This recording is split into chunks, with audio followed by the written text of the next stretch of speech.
Welcome, welcome. We're back with some MLB. First time in a minute.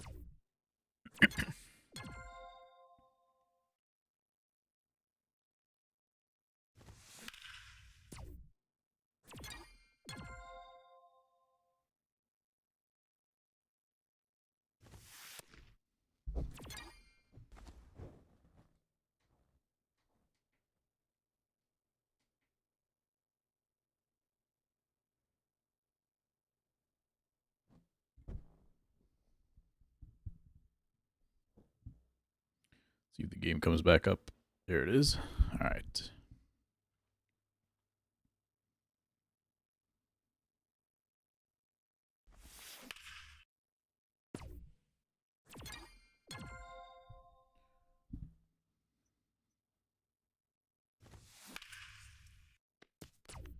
get some swings off before we can go play some BR real quick.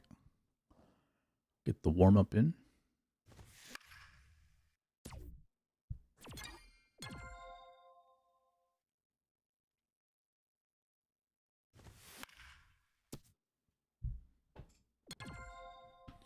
Like an inch too close to the screen. I think that's a lot better. Much better.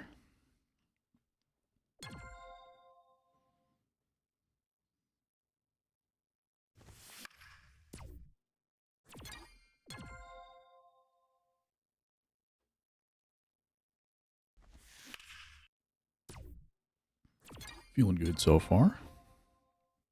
Played a little bit tomorrow to get some more warm-ups. I mean, tomorrow. Played a little bit more tomorrow. Played more yesterday to get warmed up.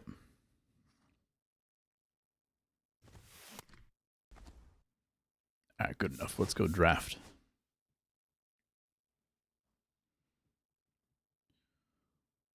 We will definitely be talking MLB 26 today.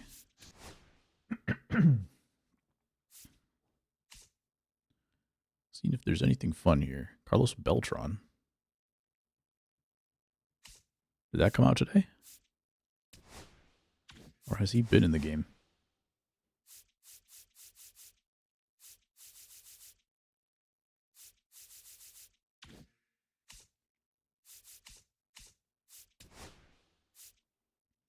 Because we got that Carlos Beltran.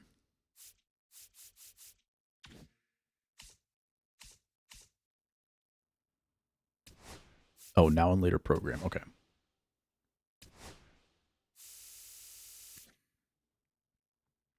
Pretty sick card.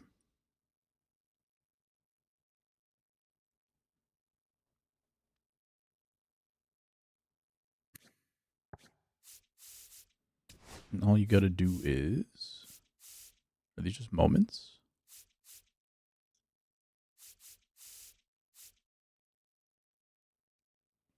That's cool. I'll do that at some point. Not today, though.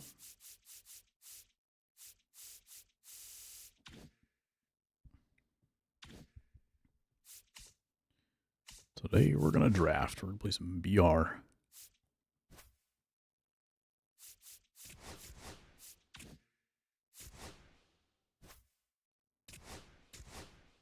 All right. We got Ted. We got Jose. Ted does not look horrible on defense specifically. Jose cards are always really good, but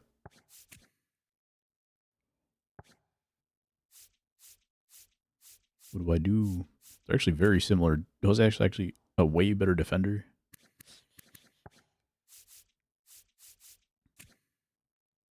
But Ted's like a decent enough. If he was a little bit better defensively, I'd probably take him, but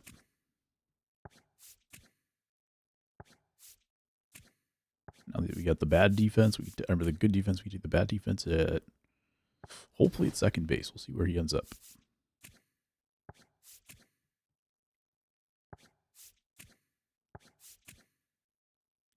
Got Yoan. He's third base. Okay, so hopefully that Jose Ramirez has secondary positions. Take Carlos Pena for first base.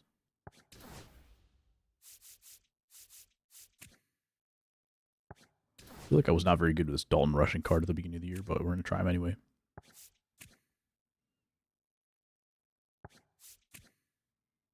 Romy Gonzalez apparently can hit lefties. We'll take him for the bench, I guess. Ideally.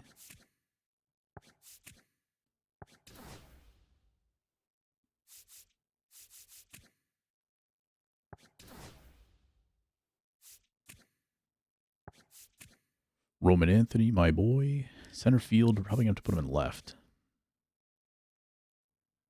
This Varland card looks pretty good. Is he good enough? Because his like 99 card was not good for me.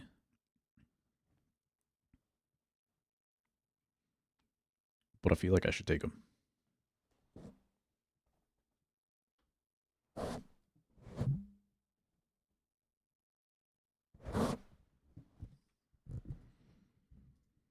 I feel like it would be the right thing to do.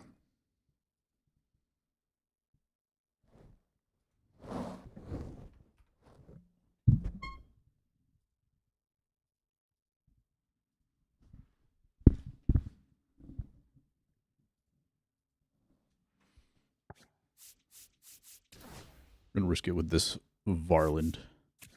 The Verdugo is kind of similar.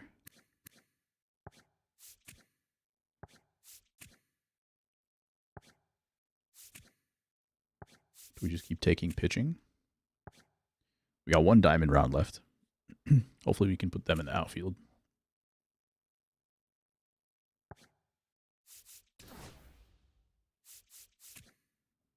Jim Edmonds, pretty bad defense.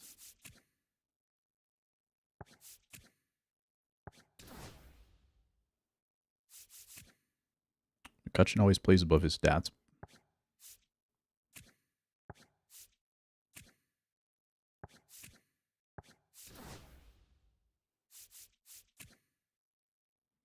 Dylan Carlson falling off. I feel like there's been a lot of busts for the Cardinals lately.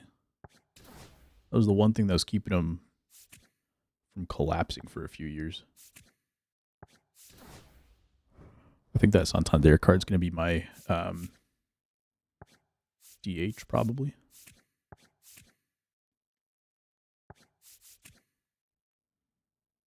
I feel like I can never hit with Seiya cards. I feel like this is a really bad diamond round. Even defensively, he's not amazing. We're going to go for it, though. Maybe I should have gone with Munoz.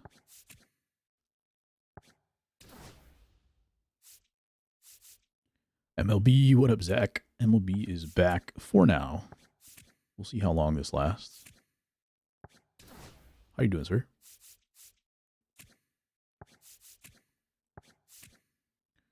What are you up to? Walk farmer. All right. Only have one lefty in the pen, but might be able to move some guys around. Soto could also be a DH.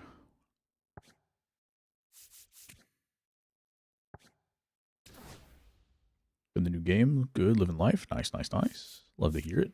Am I getting a new game? I'm starting to more come around on the idea of getting the game. I think because I don't think the White Sox are going to be good necessarily, but like they've got some like fun players on the team now. I'm more interested in getting the game and like enjoying baseball this season. All right, this draft might be a full L. I might redraft this actually. So I would say probably yes, and I'll probably stream it. Problem is I already got a DH. I guess I could just bench Santander. Oh, man. I don't like this draft at all.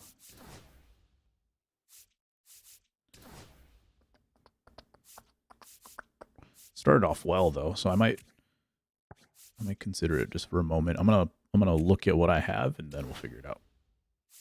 I feel like some of my silvers were just really bad.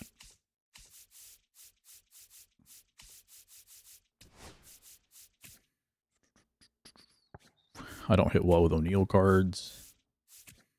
Romy's going to the bench. Jose Ramirez does not have a secondary. I think I'm just going to redraft this. So, yeah, I think I'll probably get the game. If only to, like, stream it, I guess. I did okay with this Bobby Witt card. Take him again. He dropped to 250, but I started off pretty well with him. I'll take him again. Lindor, can I put him at second?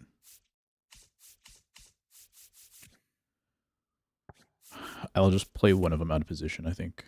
Or put Schwarber in the outfield. I think I'm just going to put Lindor at second.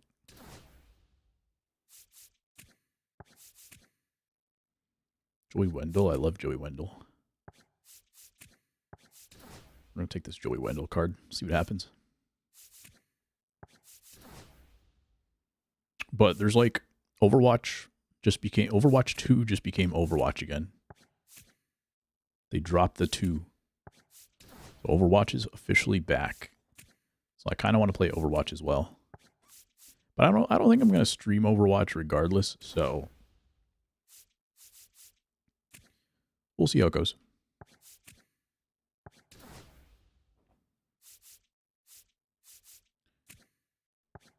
Ideally, I enjoy MLB enough to stream it throughout the whole like MLB season. That would be the ideal situation. But who knows? I just go, oh, Jason Foley, what's that, Kim?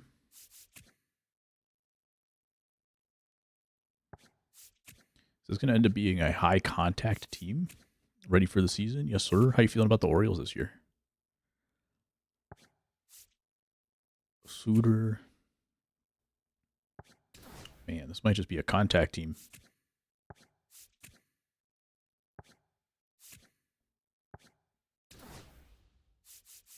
I should have checked if that Talkman was good. I didn't really give a second look at it. Wildcard team, you think? You think a solid wildcard team, like a top wildcard team, or like a fringe wildcard team that's going to be fighting to get in? I feel like that's a valid question now in baseball. Before it was like, it used to be like, if you were a wildcard team, you're still like a contender, or you could still be a contender just because of like how tough it was to get in the playoffs. Now it's like, there's a big difference between the top and the bottom wildcard teams, in my opinion. Eric Davis is also not good. Caro, another catcher. Another, what's it called? Contact guy. Not looking like we're getting a ton of lefties for the pen either. Just a Gallon. Ale is really good. I think so too. Gavin Sheets.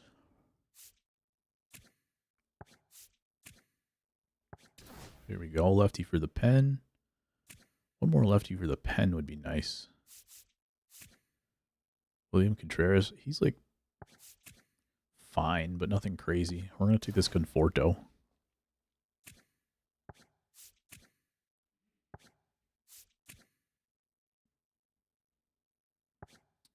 Am I going to rough it out with one lefty in the pen? This guy throws lefty, actually. I'll take him. Throw slow, though. Carson Kelly. Here we go. There's an Adley. Carson Kelly has the most pop, but I'm going to take Adley just for Zach.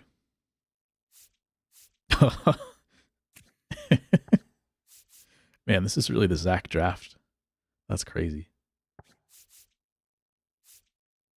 Mackenzie Gore and Ronnie Mauricio right after Adley Rutschman. That's crazy. What do you think, Zach? Who should I take? This is a tough decision for you, too, I think. All right. Gore it is. That was actually crazy. So much lore packed into just like 2 draft rounds. Okay, let me see who I need. This guy's not going to be in. Okay, Lindor is going to be in. Wendell, can he play outfield? He can play the outfield. I might put him in right field or left field.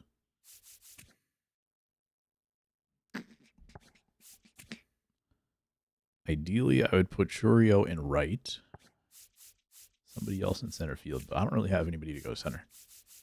Lindor's going to play out of position. Second base. And then I think we're good. Just need bench guys now. Take another lefty just to be safe. If only Matt Wieters was in the game, right? Is there another Wieters lying around somewhere? Dude, I still had a diamond round left. I did not realize that. And they're going to give me a catcher. Pasquantino. David Wright. Hank Aaron. Hank Aaron does not have any pop. I'm going to take the Herrera card. We can platoon Luis Robert. And they gave him 56 reaction time. That's tough. Indy Ibanez, also a nice little platoon. Carlos Santana. We'll take Luis Robert. This is weird. Now all my silvers are like good. Now I have like too many good silvers. We'll take this Beltre. It's a little bit of a odd draft here. All right. Well, I will have an opportunity for a good DH. I am still going to probably play out of position rather than DH one of these cards.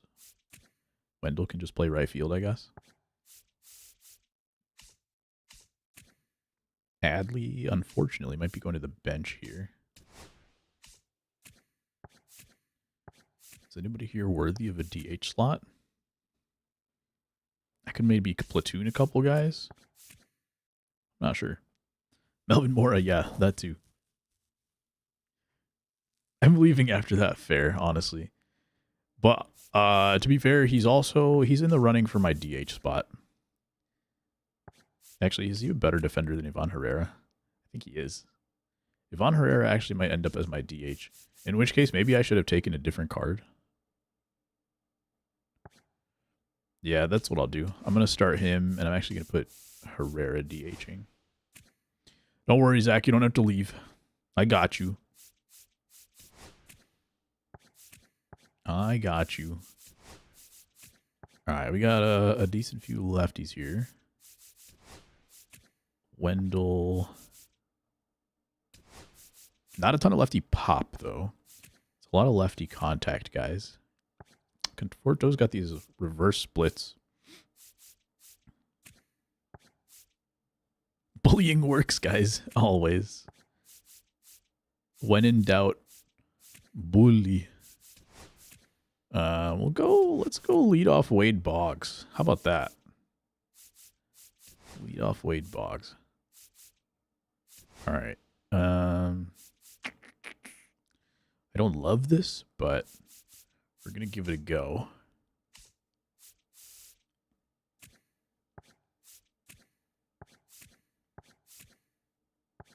I feel like we got some reasonable pitch mixes in the bullpen, so I think we can run it.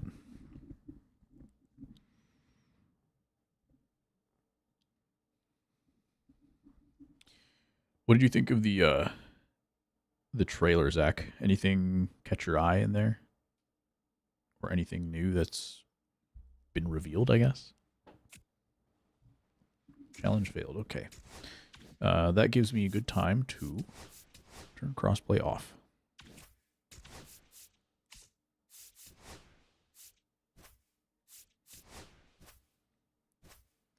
I played one BR run yesterday. Started off pretty decent, and then I think I lost after 3 games, but that was my first time playing MLB in a while, so I'm not holding it against myself, but gonna have to do a lot better than that today. Dude who devoured food. What up, Nasfan? Felix, Roy Campanella, Albert Pujols. Love the trailer, Nasfan. What did you love about it? This guy looks like they did move their lineup around because they don't have a catcher in the leadoff spot. But the lineup is weird. I loved Adam Jones seems to be in the game. Oh boy.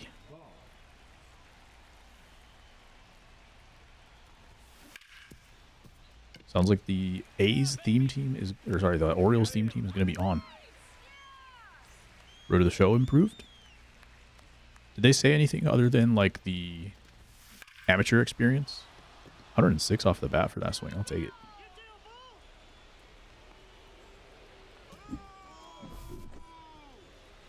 They did seem like they were adding like more cutscenes and stuff, but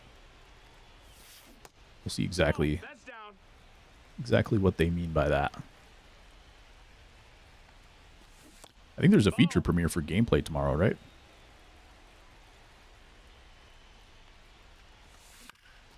Did not swing at that ball on a 2-0 pitch.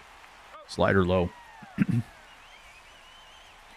Good job to get a 2-0, not a good job to swing at that one. And that was the pitch I should be swinging at, but got on top of it. Cooperstown Graphic in past years, they said, "Oh yeah, you retired." Oh yeah, that was always annoying to me. Like, I remember one of the first times I ever did Road to the Show. This was like in 2012 or something, 2010. The first time I ever like got through a whole career, and then like they just forced my guy to retire at age 45 while I was still leading the league and everything. And then like they didn't even acknowledge it, and I was like, well, what?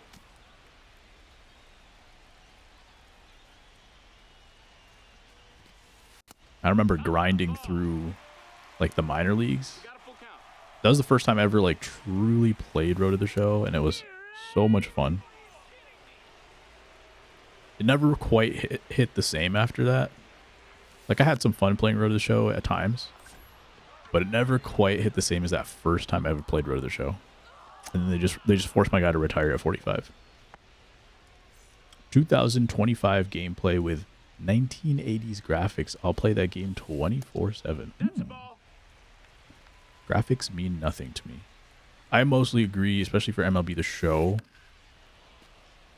But I will say that, like, in the past years, the more casual I become, the more I want nice graphics. Only because it's like I have a limited expectation for gameplay now. So it's like, if you're not gonna get like the gameplay that I want, at least give me like some nice graphics. 2-2. But definitely, I would make that trade if it could be possible. But I don't know. Why though? I just think it looks nice. I just like vibes.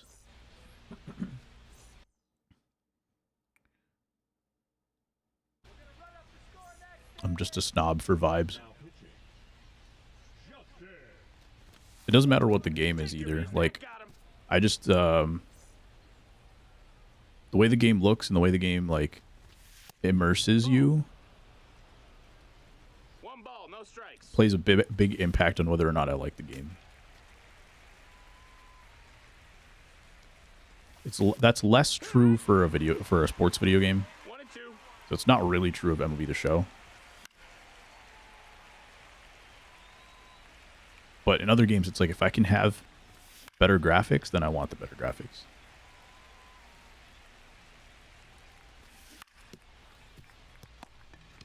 Slow to third, throws it away almost into right field. So hit by pitch, double play turns into a base runner. Got something cooking here for the contact man himself. His clutch is actually worse than his contact, so at least it's not bad, but it's worse.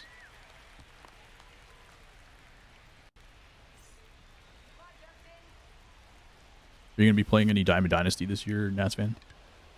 That ball is not dropping. It was a weird looking swing from Churio. Because that kind of looked like good feedback. I know he doesn't have much power, but thought it would be better than that.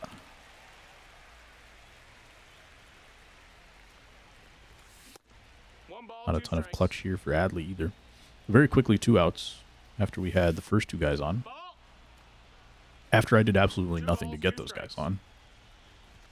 They just found themselves on base. Now we got a full count. Up the middle, and that's going to get through. Runners are off, so we're going to get first and third here with a run scored.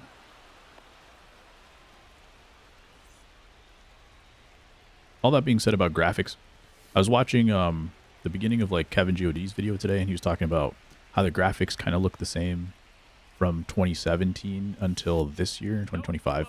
First of all, I don't necessarily agree with that. I don't think that's necessarily true. I think there's like a limit. I hit R1 like 3 times. They never went back, so that's cool.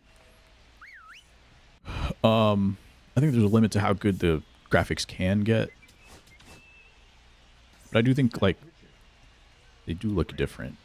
But there's another part of it which is like I think they were probably planning on doing more graphics upgrades as the years went on. But then they started to run into the issue of like lag at stadiums. And I think graphics is a big part of that, especially when you have so many 40,000 fans in the stands. Then that's all going to be taxing on the game. So I think stuff like that, they started to hit a point where the performance was getting hit, and I have a feeling that played into why we haven't seen like a huge jump in graphics. Or even in those kind of animations as well. Like the fan animations, all that kind of stuff. So I'm thinking they probably are making that trade-off. Why does Grant Taylor throw 95?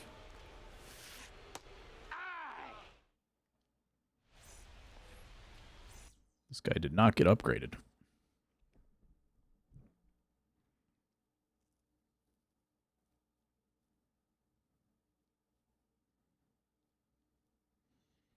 My big thing is I want to see what they did with game modes. Yo, what up, Numbers? How you doing, sir? He's got multiple diamonds in his bullpen. Is that the meta for BR now? We're just talking about MLB 26. Thoughts on the trailer and everything? About to head to practice. Got you. I hope you have a good time out there. Is it softball practice?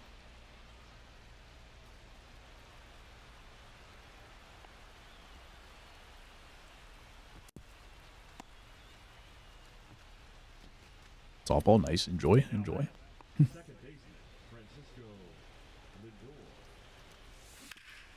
Ooh, that ball's going to get through as well. I'm going to try to see if I can get to second here.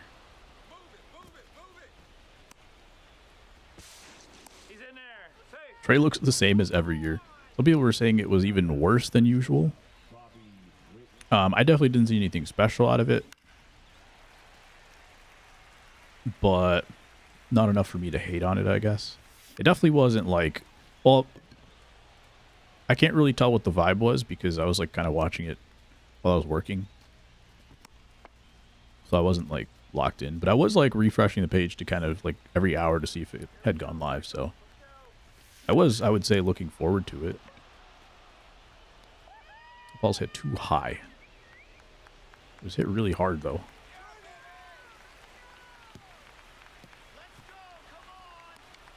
So I think they said they're doing a gameplay trailer tomorrow. Feature premiere kind of thing. So I'll see what's up with that. I think what I've been saying is I'm just looking for new game modes. New game modes or new ways to build your squad in Diamond Dynasty. I would be pretty satisfied with either one of those. Because I don't have like huge expectations on anything else necessarily. But I think... No, that missed. That's a ball. I think one of those two things like needs to happen. A significant change to game mode, addition or subtraction or whatever needs to happen.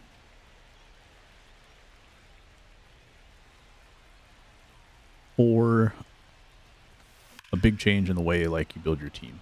And I'm not just talking about like a new program or something like that. I'm talking about like the structure of like how you build your lineup, put together your roster, that kind of thing. Hoping for some more legends, fair. I think we'll hopefully get some more during a legend trailer. That was 91 off the bat. All right. Crazy that you got to pay to play BR this year. Like real US dollars. That was a good time, wasn't it? Oh yeah, what was the thing? It was like you had to like buy the Battle Royale expansion DLC or something like that. Was that what it was? Man, I've been so like I haven't been on Twitter. I'm basically like completely out of the community, I would say. Not for like any personal reasons or like anything like that or anything to do with the community really. It's just like I haven't been on Twitter. And that was the only way I was like really staying connected. So the only connection I have is like you guys in Discord. And then just kind of chilling on my own and YouTube. I'll see like YouTube videos and stuff sometimes. But because of that, it's like it's gonna be a much more different experience going into it this year.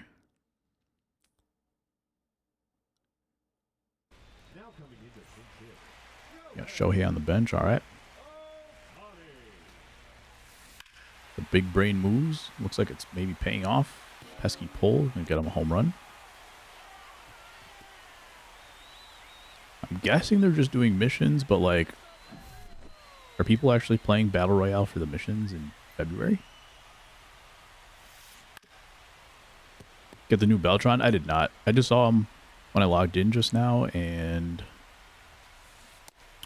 I probably will get him. Like if I'm bored, I might play some moments. Hop on ranked for a little bit, but not tonight. Looks like a nice card though. I didn't get the original Beltron, so this is cool. What you're working on now, nice. Doesn't look like too bad of a program either. It's just like 12 moments and you're done. You get some now and later packs, which is the real icing on the cake, I would say. It's nice to load in and get your bunch of free packs into the next game. And then it looks like there's like a loyalty price reduction on your pre-orders as well. So I think if you get like Digital Deluxe, you get like 10% off. I think it would be kind of funny though. I didn't look at the prices. It would be funny if they made the Digital Deluxe $110 this year, and then it cuts down to $100, which is the usual price. Really doing it for the packs? Yeah, definitely worth it for the packs. Now and laters. Get yourself a Justin Turner card. I don't even know where this comes from. It's finest program. Alrighty. One game, one dub.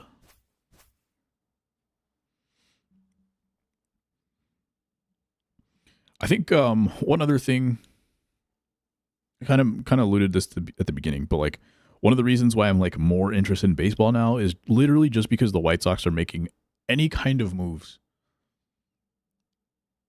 They're not making like superstars signings. They're not a couple of pieces away from contending. Right now, the ceiling of this team is probably a 500 team, and that's like the ceiling. I don't even expect them to get there, but where they're at now, the ceiling's probably like 500. But you know what? I miss baseball. I miss the Sox. And if they do anything to put like a team together that can compete in the most every game, I'll probably watch. And if I watch, then I get more interested in playing. That's just how it always works for me. Doesn't matter what the sport is either. Like I started playing Madden, so I started enjoying the Bears this year for the first time in a few years. And you know what? Because of that, I went on Madden Ultimate Team and I got myself a 93 overall Caleb Williams card.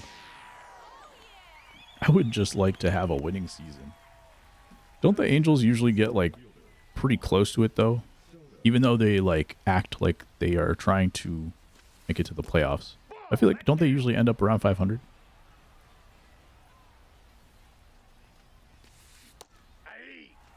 Maybe not as true now that Ohtani's gone, but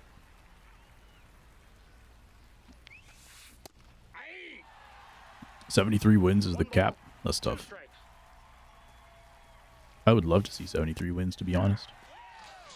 Now, if I was seeing 73 wins every year, that's a different story. But I think the last 2 years combined, we had 73 wins.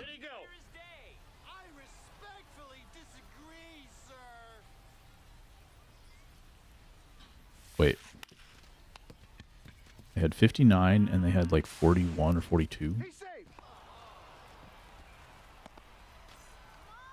I was going to say they were really close to, if you combine the last 2 seasons, they almost still wouldn't make the playoffs if you add the wins together. They would. I think it would be 90 plus, but it would be like kind of close. I'd rather lose 100 games. Yeah. I guess it depends on the expectation of the season too. Because you can enjoy watching a 500 team. You could even enjoy watching a team that wins 72 games. What was that swing? Why is that weird? Does he have dreadlocks? But you never know. Expectations, it's what the rest of the division's doing. And then there's just like, sometimes if you don't have a starting staff that can get you like a consistent 5 starts in a row, it's so hard to watch. Like if you know 2 out of 3 games, like your starting pitcher just not going to keep you in the game, you literally like can't watch the game. That's why I'm like,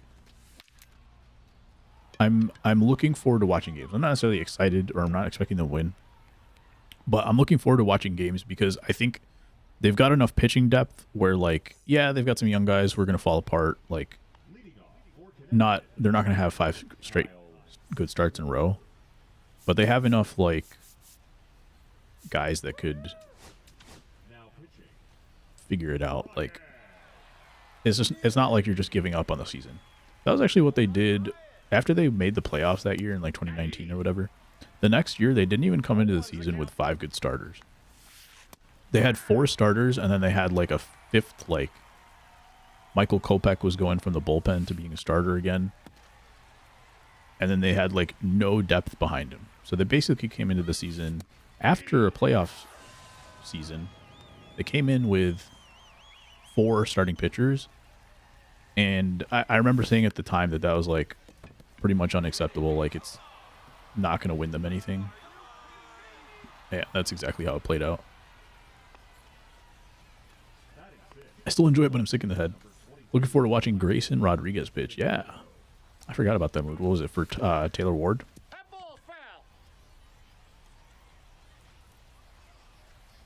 That'll be good. Finally, like that seems like the first time that they made like a real pitching move. Seems like they've gotten hitters like that either can't play defense or like they'll trade away a pitcher to get a hitter. Seems like the first time in years where they made like a pitcher move. And they've had like some decent bullpen arms. I think they had Raisel Iglesias for a while. They were trying to figure out the Shohei pitching situation.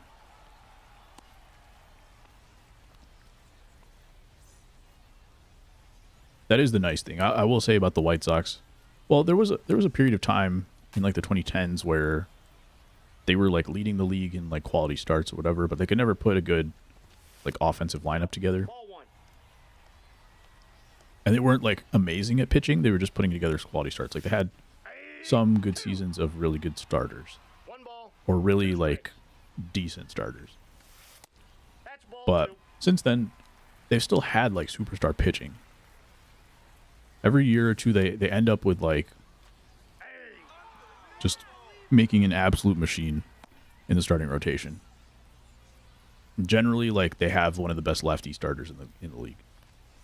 Ever since Chris Sale, pretty much. Maybe even since Burley. I don't know if there was an overlap between Burley and Sale. I can't remember. You can go Herrera.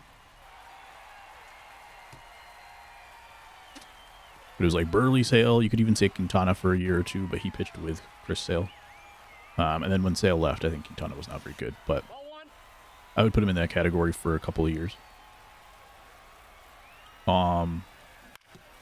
You had Garrett Crochet going backwards now. Garrett Crochet. You had Carlos Rodon. You had not lefties, but then you had like Dylan Cease, Lucas Giolito for like one season each. They were really good. What's up, Greg? How you doing, sir? What's this here about another 99 Beltron? It's the Now and Later program. All you have to do is like 12 moments or something like that. 12 moments and you get a butt ton of Now and Later packs. And then at the end you get a 99 Retro Finest Kansas City Royals Carlos Beltran.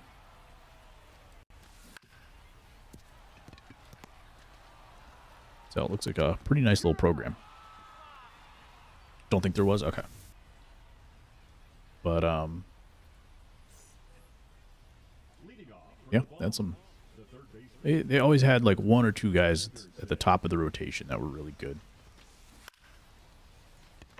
But that's the thing is like those teams, you had like a Chris Sale day, right? Like everybody would get excited for like the day that Chris Sale's pitching. Kind of like that's what the Grayson Rodriguez comment reminded me of, is like every 5 days you look really forward to watching the game. But it's like what happens in between then, you know? Which sometimes is good enough to enjoy a whole season, especially if you have like a decent enough like lineup.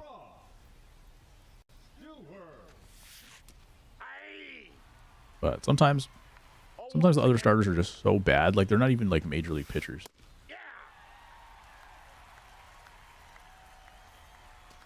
Like they wouldn't even make a major league roster anywhere else. But I'm hoping for better things here. We'll see if the organization has turned it around. They don't have a new owner yet, but they have like the Suns owner, the Phoenix Suns owner, I think they called it like infusing or injecting cash into the system. So I think they're putting that towards salary, hopefully. And I think he's going to have an opportunity to buy the club in a few years. So I don't know if that's actually going to happen. It was a weird, like the structure seemed a little bit weird. So I don't know exactly what the future is holding, but there's like some changes happening. We got a new GM in the last couple of years. We got another new manager. So we'll see. Hope all Retro Finest cars remain colorized from here on out. Yeah, they look really nice.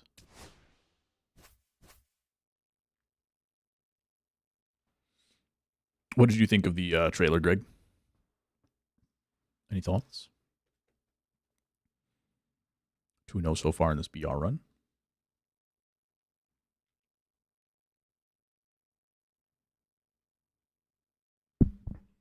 I'm just looking forward to Overwatch. We got some cool things coming.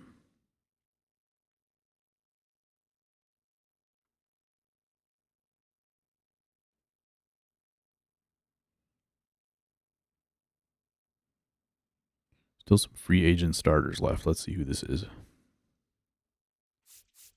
All right. Kenzie Gore is going to be starting for me.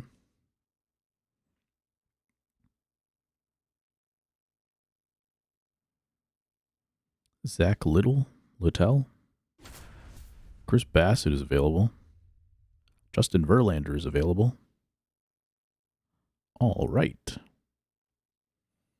Also, the NBA trade deadline was kind of interesting. Anthony Davis gets moved again. The Bulls are making some weird lateral moves, and they have like 8 guards on their roster right now. So, see if they trade some of those guys away too. Haven't watched it yet, but I heard a few intriguing things. Could see an exception for guys from the 50s and earlier, but otherwise, color just pops. Yeah. They look really clean right now. Welcome back, Albert Pujols. Love seeing that. Absolutely.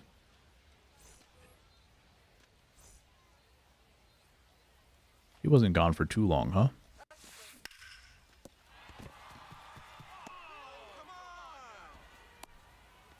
I was trying to picture his swing and if I like it or not. There have definitely been a couple years where like 99 Pujols has been one of my favorite cards.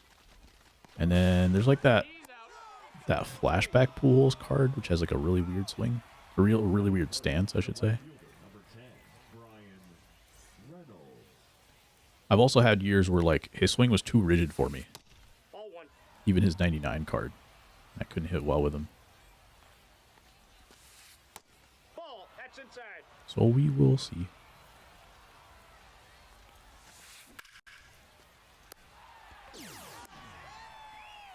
The Prince Albert and the King Felix have returned.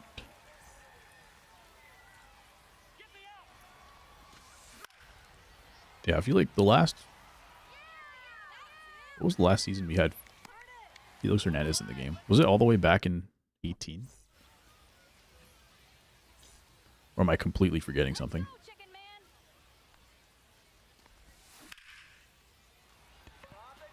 Wade Boggs lines out to start it. Because that card in 18, I think, was only like... I think they maxed him out at like a 96 or something. Because it was like Immortals. But I remember even after Immortals had came out and we were using all these 99s, I remember having Felix in my lineup, in my rotation for a long time. What they do breaking down fielding reaction by direction. It's cool, like I'm all for that stuff. I thought they would have a bigger overhaul though of attributes. Not saying that like I understand that like there's only so much you can do, and it really does make you have to like dissect your engine, because when you change your attributes, you're going to change your math. And so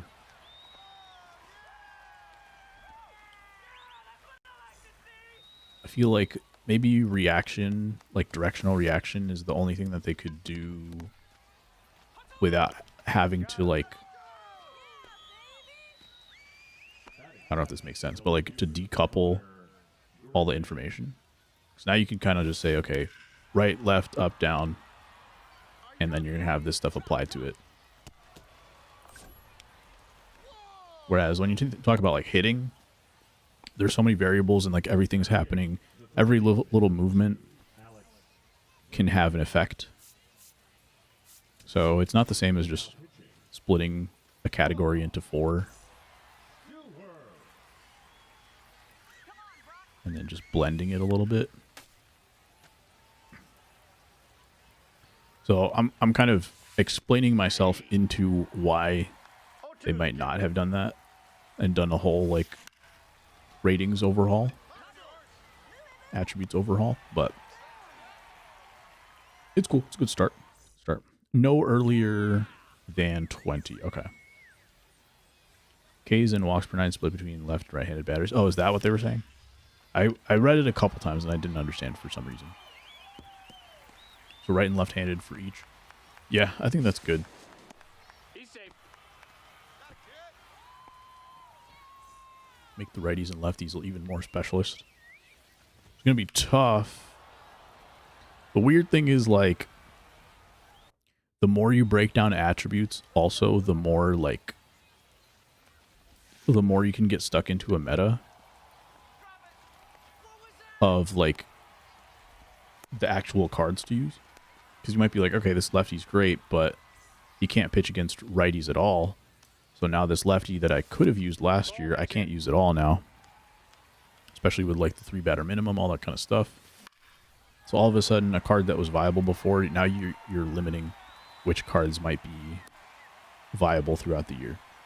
But in times like at the beginning of the year when like you only have certain options, like you're not going to have a clear-cut winner in all categories necessarily, and so you're just gonna have to take the L. Like sometimes you'll just have to use that guy against a righty, and that makes the matchups like more of a trade-off instead of, okay, this guy can always get this guy, or like this guy will just be good against both sides, and you don't have to like make decisions, if that makes sense. No durability in BR, base running aggressive stats anymore, so not using that to artificially boosted cards overall. That's good. Oh my god. Joey Wendell, you have forsaken me. I also saw... I saw this in like somebody's thumbnail, I think. So I don't know if it was the actual picture, but it looked like there was a power. I think it might have been the judge card. It was like power 105, 108, and then the overall power circle said like 105. It was something along those lines. And so I'm wondering like 105 and then 108 equaled 105. So does that mean like the stat versus the lefty is less impactful towards that overall power rating? Or because I know that they have said that kind of in the past, that like because you face fewer lefties, like power right is like the most important attribute in the game. But I don't know if that plays out in overall or not. They scrapped a third attribute. Don't remember what it was. Okay.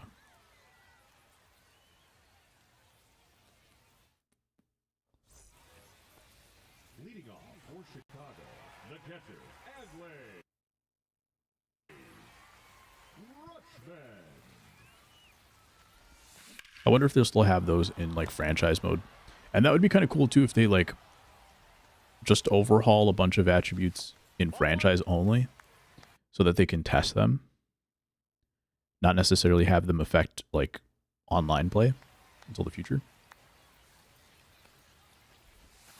But what I was kind of saying about splitting the right and left hits in case per 9, making fewer cards like meta, that was my issue with like vision a few years ago, is when it was like affecting the size of your PCI, and then like if you had a low vision card, it would affect your contact quality and like nobody would use them. That's the one advantage of having fewer attributes matter. Oh my god. This is a high contact team. Like I think 4 or 5 of my guys are just like contact hitters. I've lined out so much already in this game.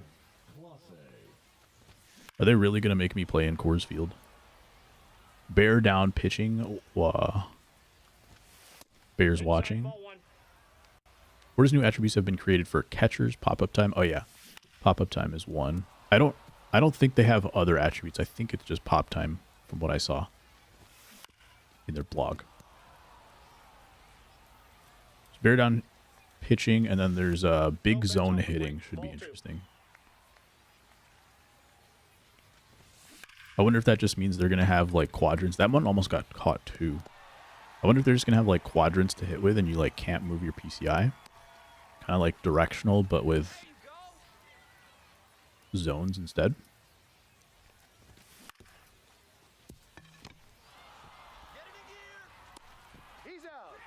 Because I think that's what PCI originally was like supposed to be. I don't think PCI was supposed to be, I don't think zone hitting was supposed to be like you move your PCI around so much. Like a reticle originally. I think they've definitely leaned more into that in the last 5-6 years. But I think originally it was supposed to be kind of like, all right, I'm taking away this part of the plate. And maybe I have enough quickness to move my PCI to one other spot or adjust a little bit. So I wonder if they're going to kind of separate that a little bit more. Like zone becomes even more like PCI aiming. And then big zone becomes like you're just taking away a quadrant to the plate or something like that. Yeah, let's go to a new pitcher here. So that's why I'm a little conflicted about the attributes thing, because the fewer attributes that matter, the more cards that you can use, and the more like lineup diversity you get.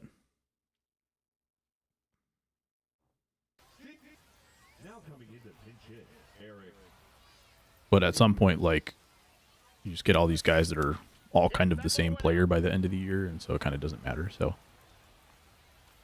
I don't know. I don't know if that just means like it would be better to have more, like a longer run to the 99s. Like it just takes you longer to get into 99s. Playing a little bit of Madden and seeing like right now the Super Bowl is about to happen. And I think the highest overall cards right now are like 97s, which you can upgrade. But then there's also like temporary upgrades. So you can like during a season, you have your card that's like a 93 and you can kind of boost them up to like a 98 or something. But then at the end of the season, that boost gets nerfed. You keep the card. You can still use the card, but the boost gets nerfed. And so the next season worth of cards or next program or whatever, you're kind of using new cards and upgrading those. There's pros and cons to that too, but maybe there's a closer to a solution there than like Sets and Seasons was. Hopefully we'll see a new legend, Freddy Galvis. I think he'd be a great add. God dang it.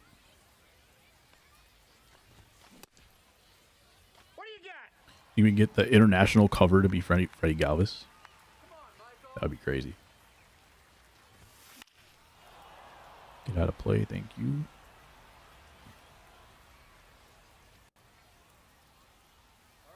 Just throw me the high and inside sinker. There's that 12-6 finally. I was kind of looking low that whole time and then busted me upstairs over and over. See if I might want to go to a... Might want to go to a platoon bat here, but also they're just throwing me the same pitch and I can just hit it one time. All I needed was one swing. Thankfully they threw it again. They didn't do it on the strikeout pitch on the previous batter. I think they did throw it for the 4th strike, but I fouled it off. This time I was not going to let it go.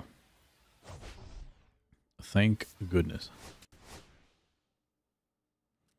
P5 cards faster, bonuses for certain card milestones. That'd be cool.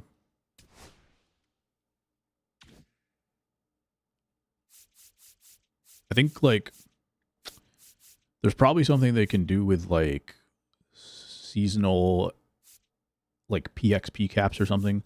Like season 1 you can P5 a card. So now your card is a, I don't know, let's say they jump from an 87, now they're a 92. Season 2, your parallel cap goes up to 6. You can keep using your card. They can parallel now to a 93, 94.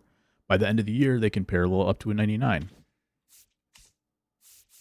You get to keep using that card. You get rewarded for continuing to use that card. Not everybody's going to continue to use them because they're going to have fresh new cards in the game, but you really love that card, so you can keep using them, and they don't fall behind. But you're also rewarded for putting the time into the game with that card.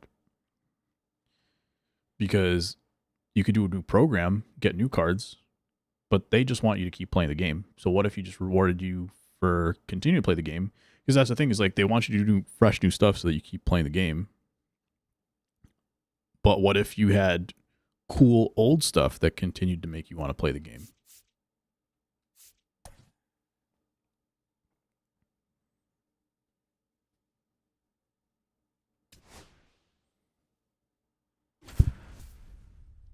I feel like that would be a simple thing to do. Because also, even when you like P5 your card, not P5 necessarily, but even paralleling your card, it's just like +1 in every attribute. You still don't end up with like insane cards. Even if you were to do like a +10 in every category, that's still not even as strong as like a captain card. A captain boost necessarily. Yeah, it's like across the board, but the way the card is shaped, a lot of the cards still don't become like that viable. Like if you were to take +10 on a bad defender, like there's so many cards in the game that are like 50 fielding. If you just do a +10 on their fielding, there's still 60 fielding and it's not good. Like you're still not all of a sudden insane. An insane defender that's going to be like better than other cards. So I don't necessarily see the harm in like expanding how the parallel system works. And I could clarify that a little bit and say, that was a bad dive. I could clarify that a little bit and say it's not that any card gets a parallel boost. It's whatever card they came out in. Like if it's a season 1 card or a month 1 card or whatever, however you want to break it down. If you got a month 1 card, then somehow that'll be attached to the card. So like that month 1 card you can get by season 5. If you started with parallel 5, you could get another 5 levels, or season 6, whatever you want to say. 5 seasons later, you can have that be a parallel 10. But if you got a card in season 6, it doesn't mean that that card can go +10.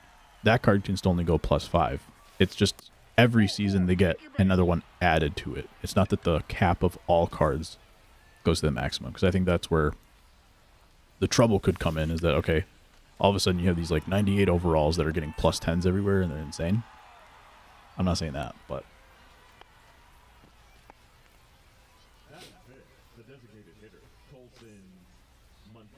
that might be a way to improve something like lineup diversity if that becomes a problem from these attribute changes. Safe at first. It took forever to get to cover second base. Now pitching. Carved. Majitsky.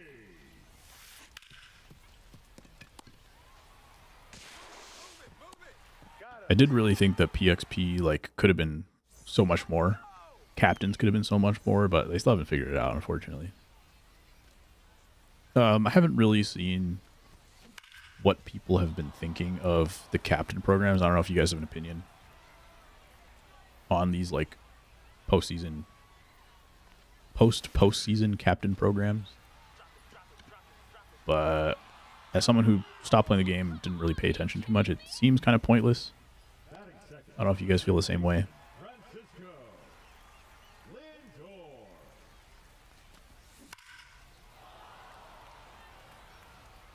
They did some small quality of life things, which I think were good. Like, generally, they have improved them, but they haven't been, like, super incredible. Like, they're either way overpowered, like some switch hitter ones or whatever, or just, like, nice for your team affinities, and then that's kind of it, I think. Because even if you did, like, you can still chem up your team and, like, have all these different cards, but a lot of times it's just not cards that you would want to be using. They're just there to fill out your roster.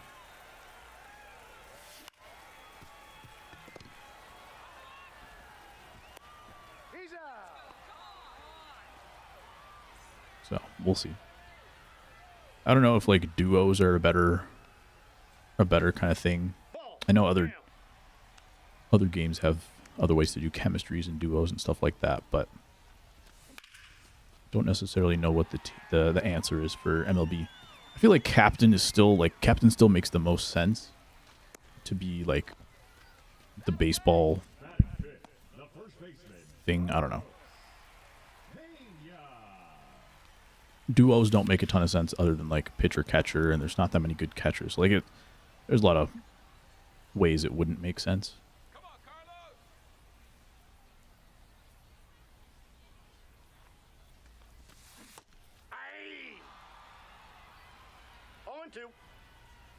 But I still think that they can be good, and I still think that there's an answer out there.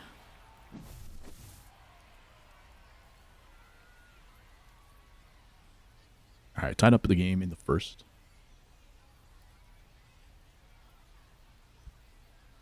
Lindor took it to center. We got playing against the flawless 10-0 player. Leading off for Kansas City, the center fielder, Emmanuel Rodriguez. Manuel Rodriguez hits it the other way for homer. What does this guy's power look like? Kind of no reason to be throwing a fastball there. Okay, he does have a lot of power. I didn't really recognize him, so that's on me.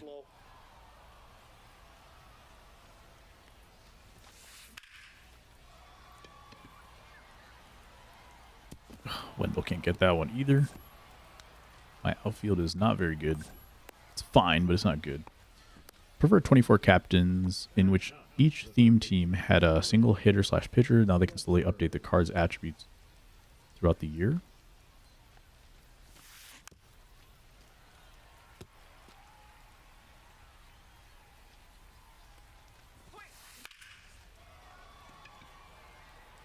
Oh no. Thought I had a chance at that one. Porto kind of slow out there.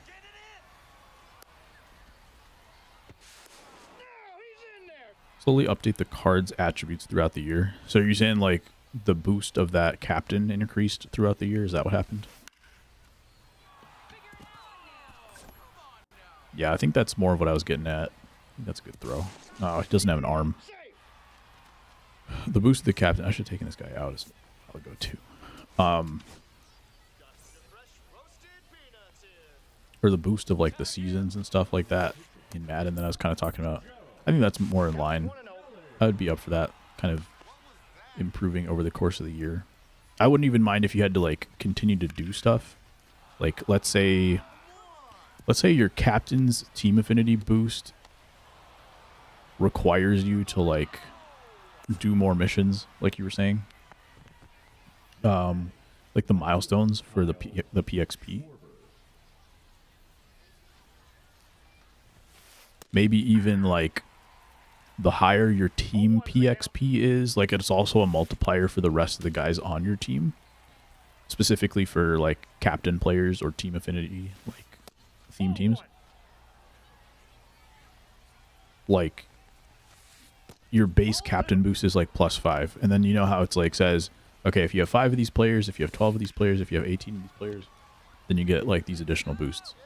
Maybe you also, on top of that, if you parallel your guy +1, then you get another layer of boosts. If you have 5 players on the team, you get +3 boost. If you have 6 players on the team, you get +5 boost. And then on top of that, if you have 10 if you have like 3 parallel 3 players or 10 parallel 5 players or whatever it is, you could have like a bunch of attributes that really start kind of stacking up a little bit.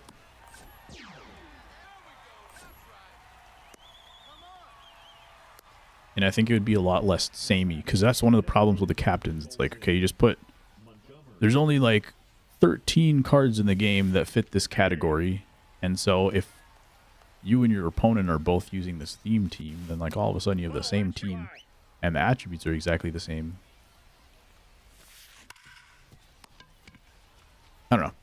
I feel like there's a lot more like minor granular improvements that they could do. Captain Mickey 85 starting out, then up to 87, then 89, 92, 95, 97, then 99. Yeah, absolutely. Boost can be gradually increased as well. So the captain itself is increasing overall. Yeah, I like that too. I don't mind the team affinity stuff with like some better cards coming out over the course of the year with their better boosts, but I thought it would be more either significant or more frequent or whatever. So yeah, I think at the end of the day, if I was going to choose between the two, I would choose that one that you're talking about, Greg. I think that the way they did it this year could still be better than that, but like the way they did it, I don't think was. It had some potential. Now pitching, Brooks Raley. Ball.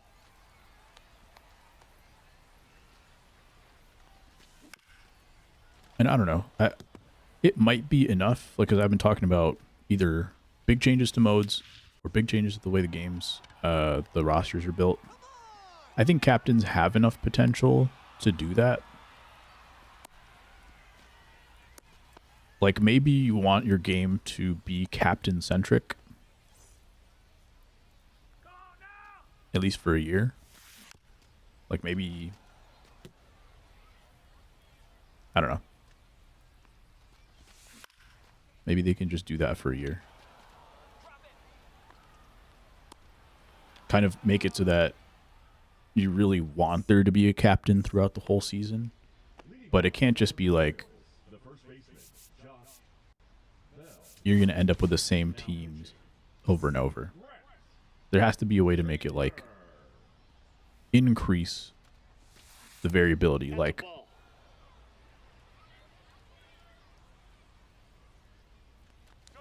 and I think you have to put, now that I think about it more, if you were going to do that, you could do so much with the parallel system in line with like live series cards. You really could have like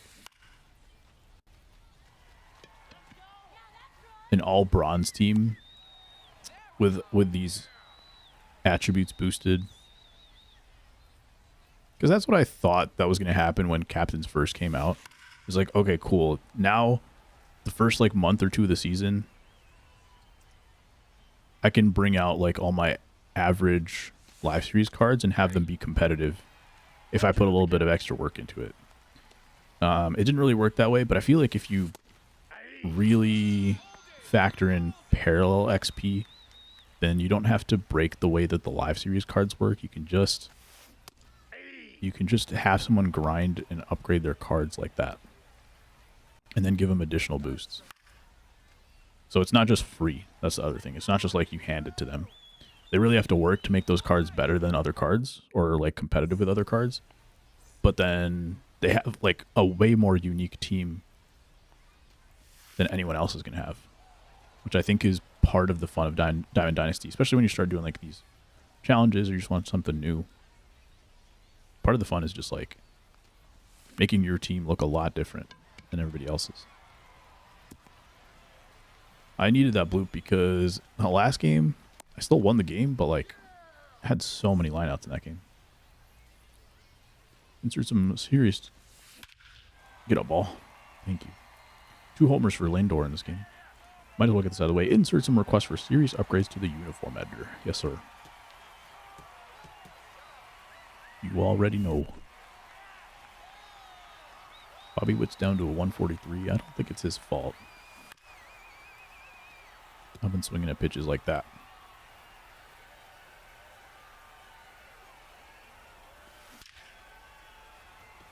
When I should have been swinging at pitches like that.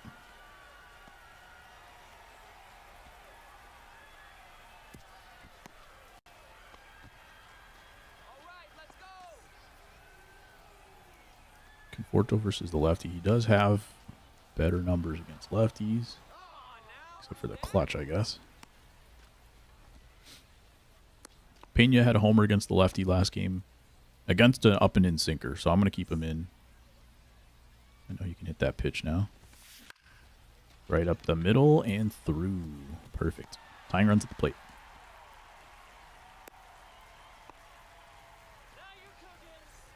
Made it interesting. It was just late. Ivan Herrera, who's got real good numbers against lefties. And I think homered against a righty last game.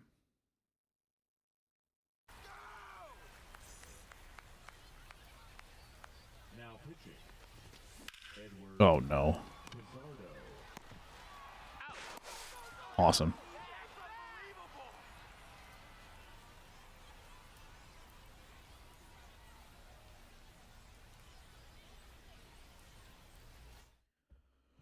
Okay. I think we're now 3-1, 4-1, something like that. Probably 3-1. I left that one guy in. The guy that I left in to give up all the runs, I really like. The only reason I brought him in was to face one batter at the end of that inning. That's what I usually do. If I have like a guy that I don't really want to use, I don't want my opponent to see him for more than one batter, I'll use him to get the third out of the inning. I got the third out, and then I let him in for like 4 more batters the next inning, and then the game was over at that point.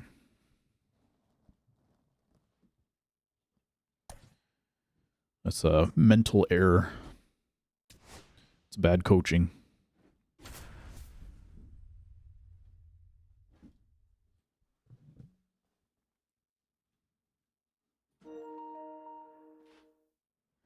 My controller unplugged. 1 second.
What's up, Egg? How you doing, sir? Howdy, Matt. What's going on tonight, fellas? Unfortunately, when you have your PlayStation right next to your controller, right next to your monitor, it's a lot easier to plug it back in. When the PlayStation is in the other room, not as easy. Not as simple. Announce the date of the Diamond Dynasty stream. I haven't seen the schedule myself. I don't know if the schedule's already out. I think the gameplay stream is tomorrow.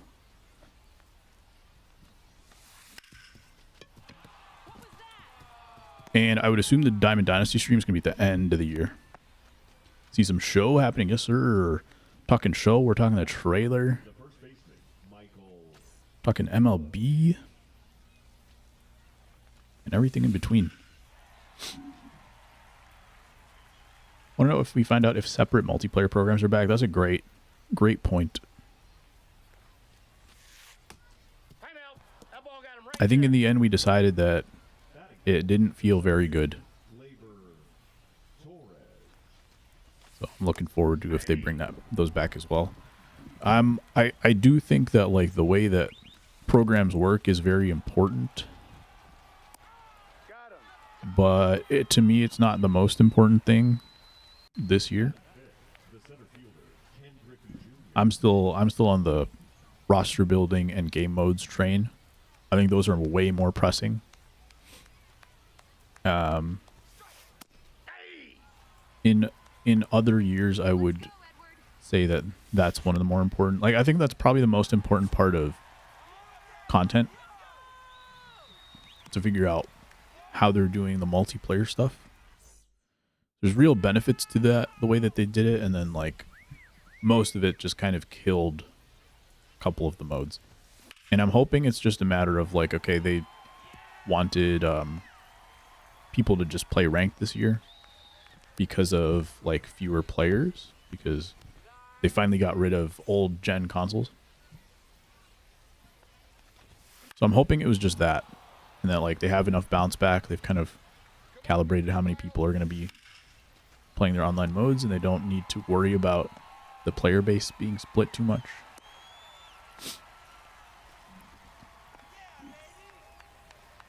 So hopefully that's all figured out. You missed that pitch? I was just late on it? No way.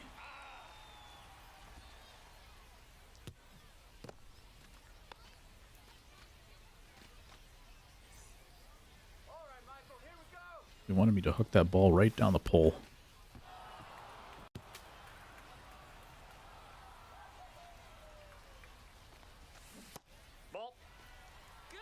Check swing, we'll take it. What you up to tonight, Matt? The ball is down the right field line. We'll take it. First and third, finally scoring a run. Never mind. You won't go back either. Okay, cool. It just refused to go back. That's amazing. My guy from third didn't want to go home. My guy at second didn't want to go back. Thankfully, we still score a run, but we're going to have one more out than we should.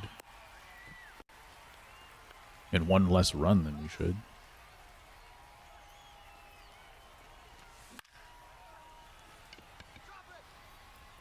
I don't know if you could see it. I could be wrong, but I'm pretty sure when I looked back, as the guy was getting to third base, I'm pretty sure like his icon said second. But then he never actually went back to second.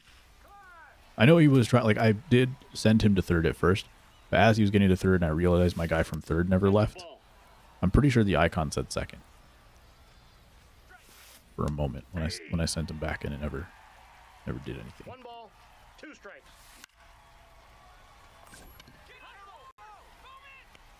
So the game knew, it just didn't want to do anything to me. Help me out there. So funny too, because there was a couple years where the base running actually got like pretty good.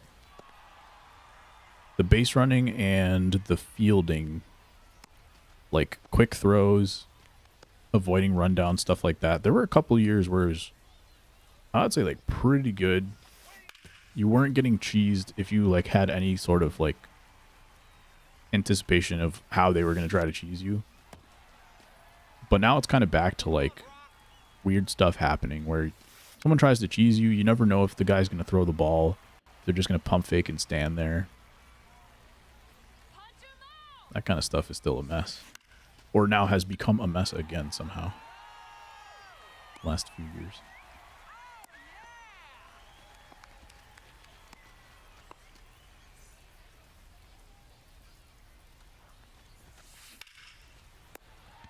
Wade Boggs right at him. Thankfully he is tall. Joey Wendell low-key just batting 500 here.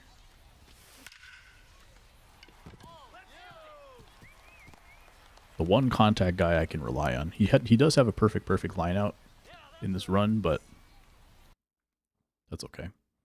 Jason Chourio is batting 0 for 4. He's had some good swings. Like I've put the bat on the ball with him a couple times, where with anybody else, like those balls would have been home runs. But he's got like 47 power, so it didn't go anywhere. Ball 2. 2 balls, 1 strike. Might be another one right here. 97 off the bat though. Thankfully, it got hit to the right spot. Just low enough.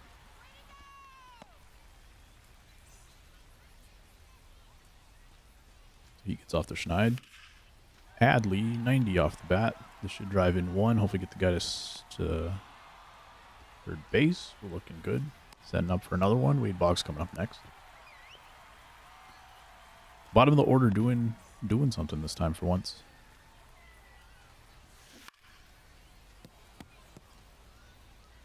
Maybe I should power swing with some of these guys. Wade Boggs, I power swung, but I dropped my PCI a little bit. They decided not to chase so that it didn't end up being a sack fly. Not a bad idea, because now they're going to get a shallow ball. And I'm going to have to stay at third.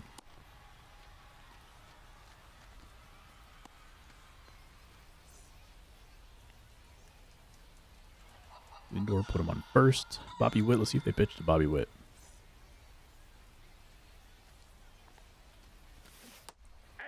Batting 187. Oh, he does not have a sinker, okay. Slider again. Checked it.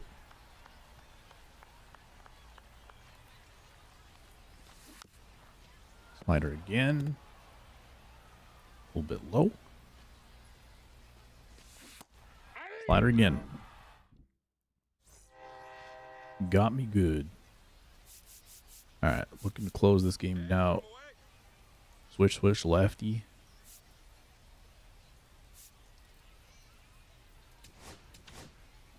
Try Jason Foley. Now pitching. Jason.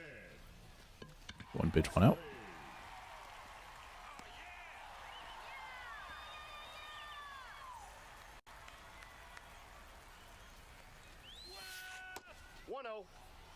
Floats that changeup real bad.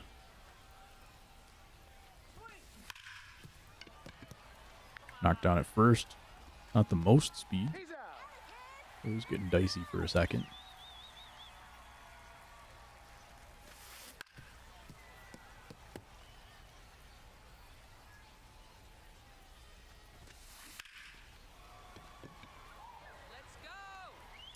And ball game.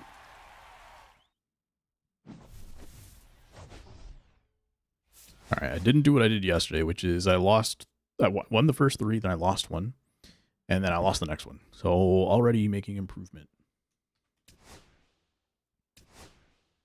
Turned my life around.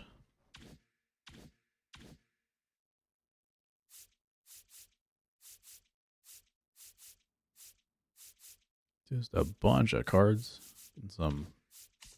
Got 4 postseason cards in that game.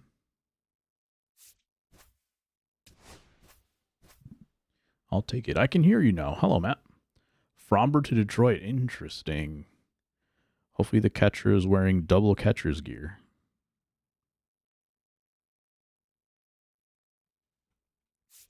And the Red Sox got IKF. So IKF just loves AL East for some reason. I think it's crazy that, like, the AL East has seen him so much and they still want him. After seeing what he can do and what he specifically cannot do.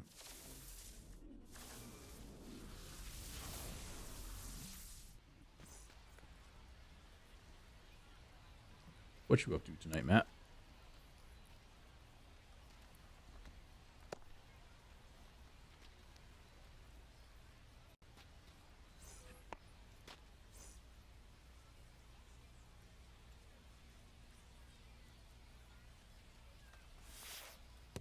Ball one, no strikes. Watching wrestling while watching you. Nice. Anything exciting happening in the wrestling world?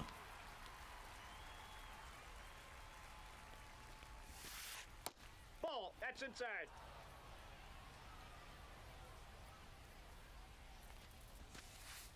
Ball, that's off the plate. Inputs feel a little bit weird so far in this game. I don't know if I'm just like Four, that's out. unable to pitch with Zach Gallen, but there we go. I feel like I've never done good with the Zach Gallen card, to be honest. Royal Rumble last weekend, probably my favorite event, but besides that, not too much. Okay. This guy's got Joey Wendell as well. Did you see the MLB trailer, Matt? How we feeling? What we thinking? That's ball two. I just saw a game today. My boss told me about a game that she was playing. What's it called? Satisfactory. You're just like building, I don't know, factories. You're just getting resources and stuff and creating stuff. And there's another game like Space. I don't remember what the name of the game was, but there was another one like that that's a little bit more like fighting aliens and insects and stuff like that. So I might try that one. I don't know if you heard anything about it, played it. Seeing other people's reactions to it. I probably could have got him at second. I didn't think he was going to go, so I wasn't even looking. Batting fourth, the shortstop, Colson Montgomery. Yeah, I'm definitely like, it's definitely going to be a different year for me. 0-1's Because the I count. haven't seen anything on Twitter. I haven't been on Twitter. Just been seeing like a few YouTube thumbnails, like watched the beginning of one video, a couple shorts, stuff like that. I haven't seen very little compared to what I usually see. Two good throws would have got him, but I botched that. Been showing the plan to show 22. Interesting. What got you on 22? Ball one. This would be a different year for me. I was not super feeling it, but What do you got? White Sox are putting together a fun little team. Not necessarily good, but potentially fun. And so it's making me interested in watching the games, which is therefore going to make me interested in watching, playing the game. Two strikes. Aye. Able to buy for really cheap. Did you not have 22 already? Ball. Did you skip 22? Without having to worry about keeping up with everyone else? Nice. Are there online servers for that? Or even if there's no online servers, or like nobody playing the game, you would still have to have online servers just to get into Diamond Dynasty, right? Just playing on Game Pass? Oh, yeah. Aye.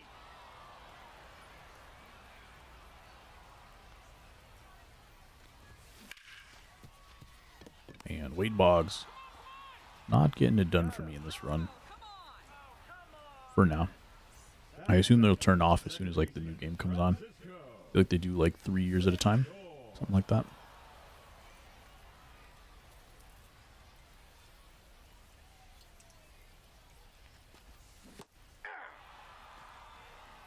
Oh, 2 is the count. Lindor's batting 750. one guy I can rely on. Got him. And I almost didn't take him. 'Cause I already had a shortstop. Aye.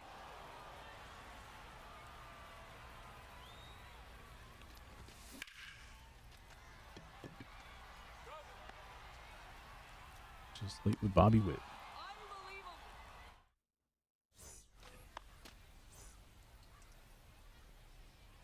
Let's go one more batter with Grant Taylor.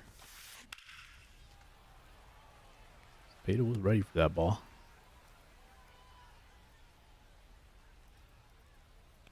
Like the one pitch that Cepeda can hit is low and in. Ball one.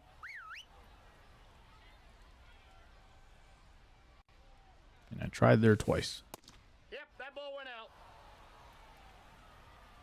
All right, red energy for Grant Taylor. He gets 2 more pitches. If he doesn't get him out then, he's out. At least it wasn't a homer.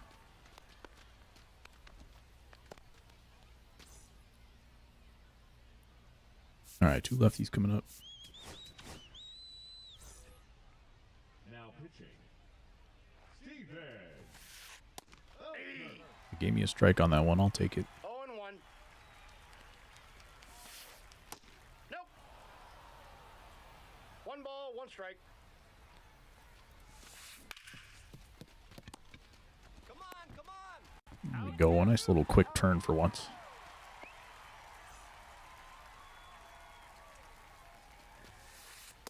Nope, that's inside. Ball stayed inside somehow.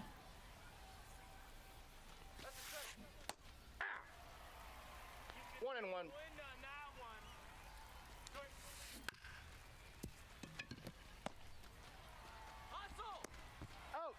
All right, let's get some runs back. That's the plan. I feel like my lineup falls off pretty hard after the first 3, though. Porto's, he's having a decent run, but I don't feel like I don't remember him doing much for me, you know? It's one of those guys. That's in. It's just low-key.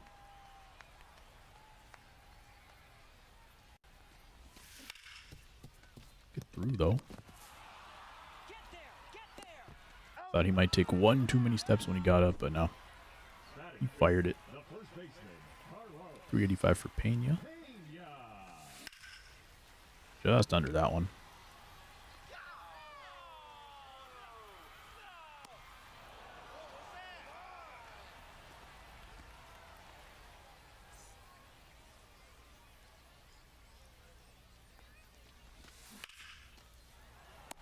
Oof. Gonna have to do it in the 3rd. Alright, let's go to a righty. Joe Kelly, that works for me. Interviewed for a job yesterday. Been too long since I'd had that opportunity. Nice. What kind of job? Baseball. What's up, Dan? Here we go.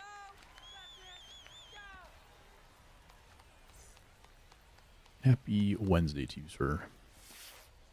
Ball. Counts 1-0.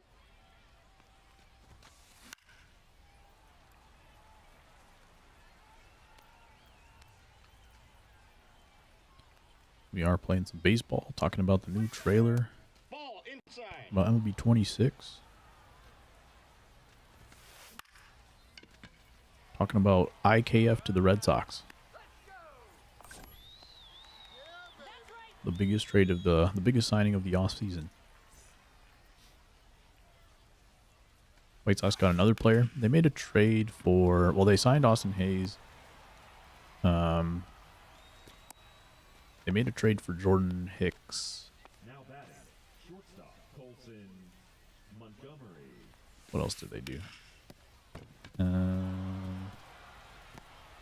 Obviously the Luis Robert trade. Office manager ARAP work. Nice.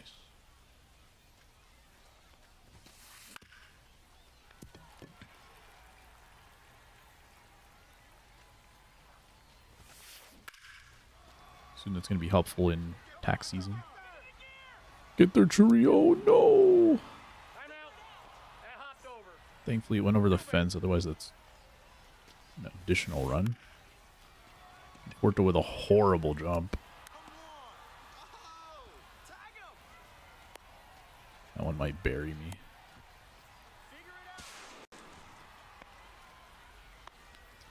Haven't seen this game be played in ages, not gonna lie. What are your thoughts on the World Baseball Classic? The last one was super hype. So I'm probably looking forward to watching it. Sounds weird that like there's some insurance thing going on, so some players and some teams don't want to play or can't play. Now pitching. Tanner Banks. 7 a.m. workday is tough. Half-hour commute. That's okay. Foul ball. I went from a 10-minute or a 15-minute commute to an hour 15 commute one way. That was rough. Oh, giving me an opportunity. I appreciate it. I think maybe there's like a Joey Wendell mission or something. Maybe they're just trying to help me out a little bit. But half hours, like a long-term half hours, like I don't want to say sweet spot. Like definitely the shorter the better. But anything more than a half hour, I feel like is really impeding on your life. Half hour though, I think fair trade.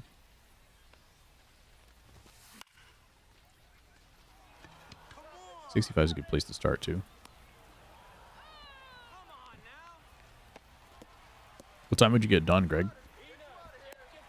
Are you done by like 3?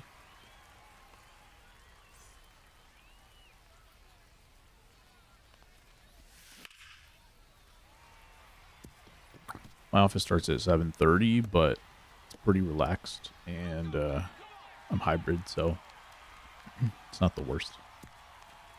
But 7 a.m. you also like beat traffic most of the time, so that's kind of nice too. If you're in a place with a lot of traffic. Around then, that's pretty good. I missed that? Alright. Dropped the PCI apparently. Players are dumb to play in the World Series, in the World Baseball Classic. I don't know. I mean, if you have a guaranteed contract, like,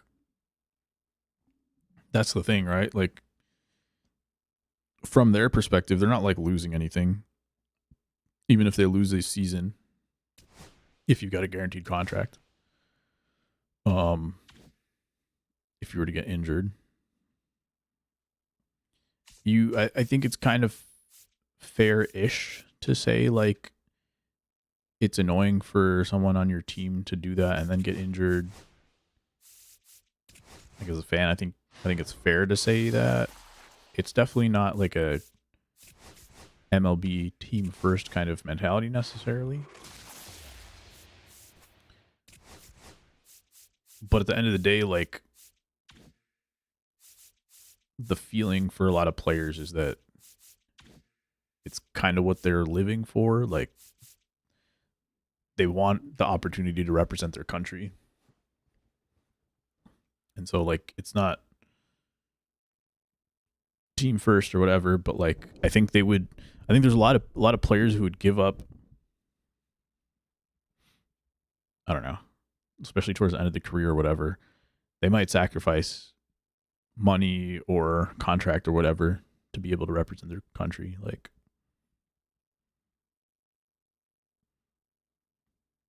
substantial upgrade from your last job. Nice. Always nice to have a good bump. Loki got hella work, but don't feel like it. You don't feel like you have that much, or you don't feel like doing the work. Let's play one ranked game.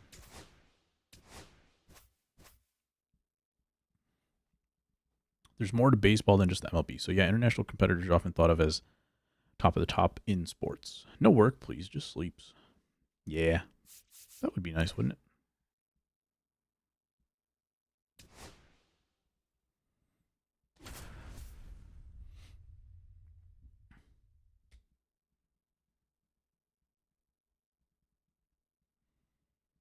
Got a live series, Tarek Skubal. This is an interesting lineup coming up here.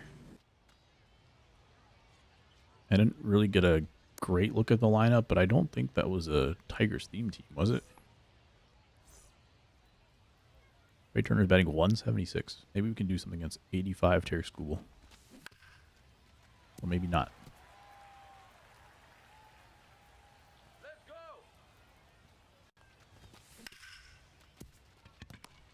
Move it. How'd your first semester end up, Dan?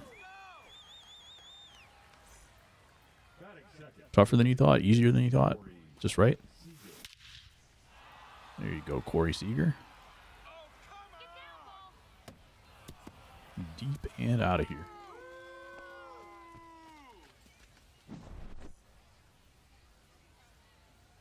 9.5 hours of sleep a night. That's crazy. I feel like I did get a lot of sleep my freshman year of college too.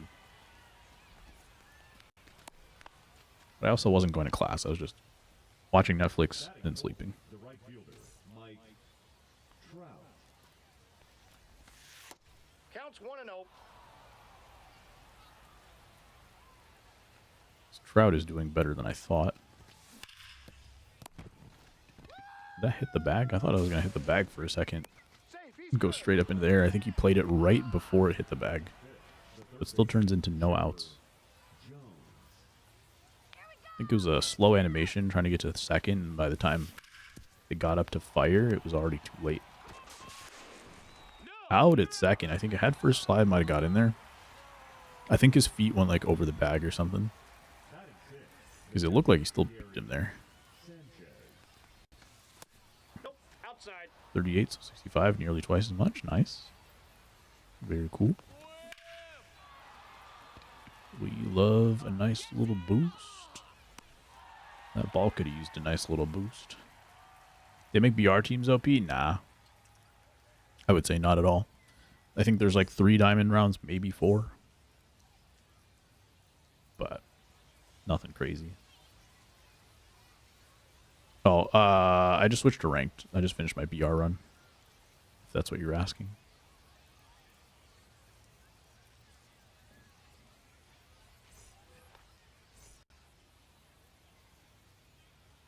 We went 4-2.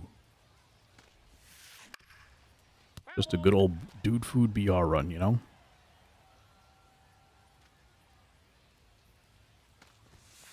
I guess I'm no good without my 99 overalls. 0-2 is the count. With my giant PC eyes. Cookie Clicker, never heard of it.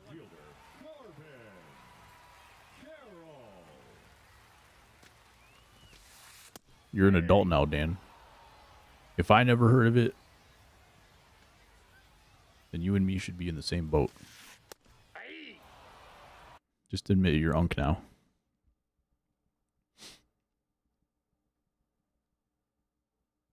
No balls, 2 strikes.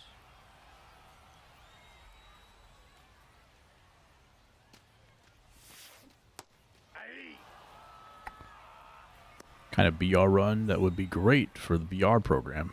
If we had one.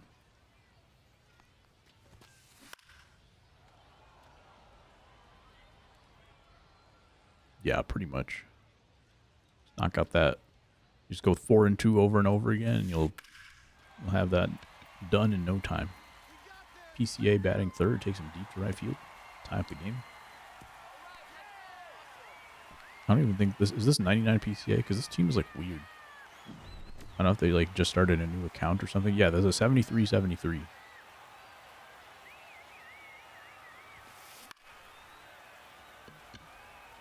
Very interesting shape team.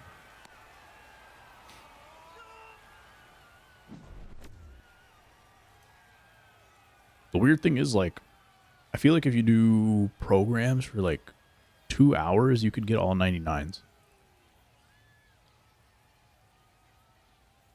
So I'm not exactly sure what's happening here. Leading off for Chicago, The BR program back and the ranked program. I would be down.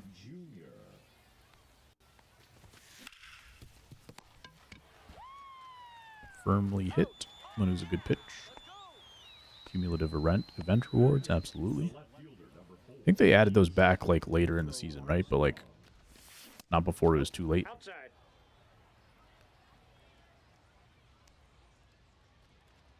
I think right now they're doing like a Forever Moonshot event or something. Stat missions and events too. I think that was. I feel like that's what I said way back One when. ball, 2 strikes. Is that like a lot of the missions that they put for BR? My PCA goes yard 2, goes Oppo though. I feel like a lot of the stuff that they did for the BR missions would have been great for like event missions, but they like turned BR into events instead. Something along those lines. Have you discussed MLB 26 yet? Yes, we have, but always looking to hear more thoughts. Did you see the trailer, Dan? Tomorrow, I think, is the gameplay feature premiere. I keep saying that, but I haven't actually verified it, so apologies if I'm wrong, but I think that's what I saw. There's an umpire mode. Might get it for that. That's crazy. Leading off for Arizona, the second baseman, Louis. You're going to be the #1 ranked umpire, top 50 umpire in the league. No more time anymore during peak times. True. That's how it was in college. Yeah, you get the game. You get like 1, maybe 2 good weeks on it. You get spring break. If you're not like going back to visit family or go on vacation or whatever. Then before you know it, you're studying for finals.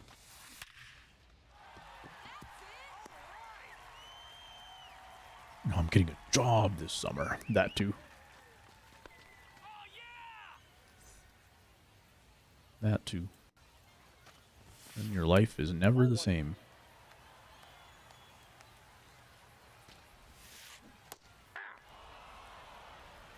One and one. But you worked last summer, didn't you? That's inside. During high school? Safe.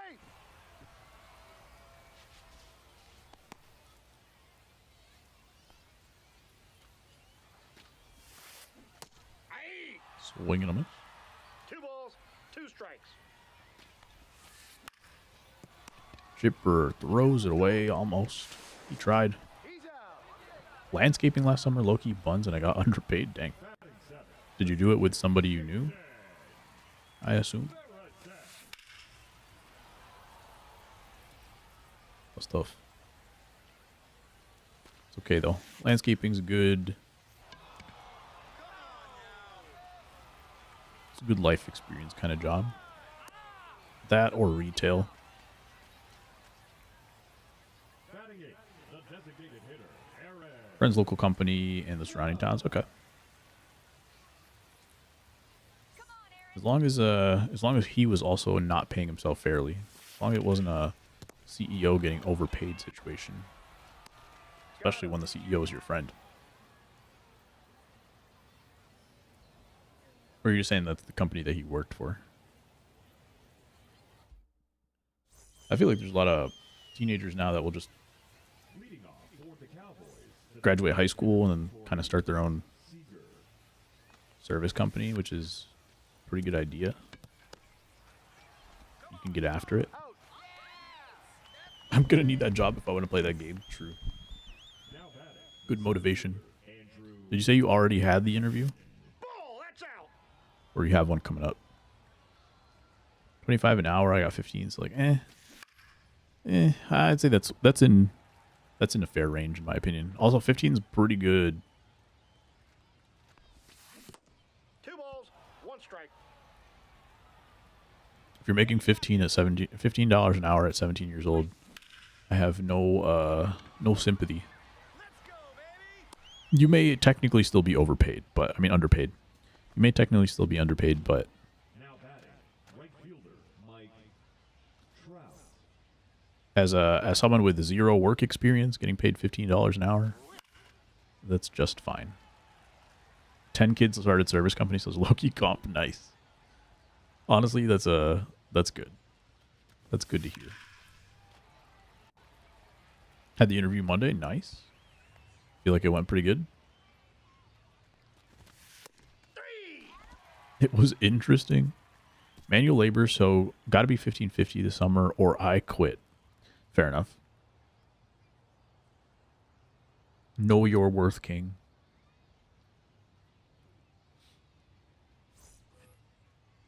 Leading off for the Crescent, When I started working back in my day, Pendleton. I think minimum wage was like $8.75 in Illinois. And then by the end, I don't remember if it was just Chicago or Illinois as a whole, but I think by the end, by the time I graduated, it was like 15, or at least like 12.50.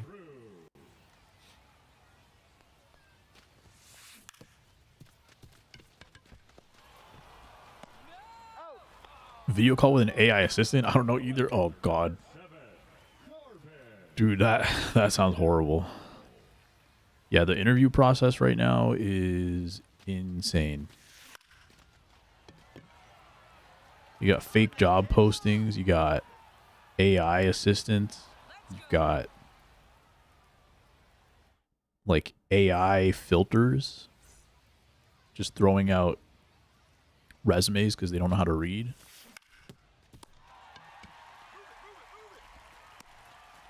It's crazy.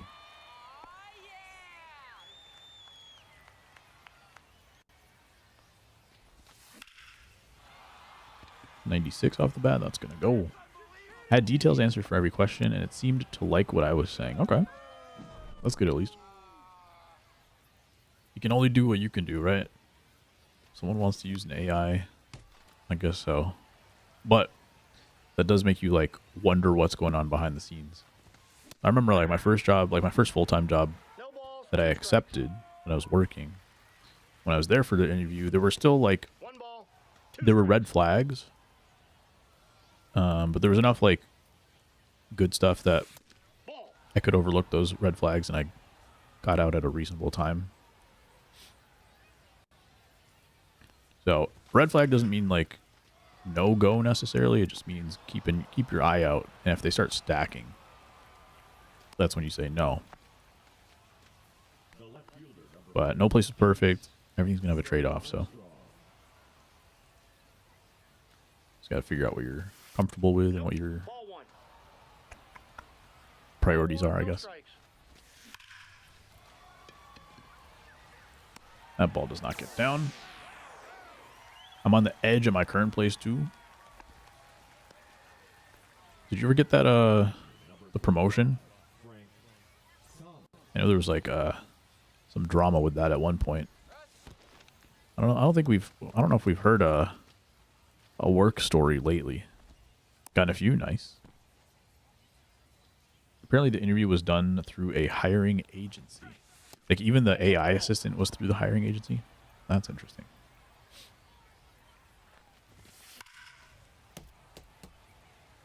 Need one more to really be in a position for a career. Okay. Ball, that's low.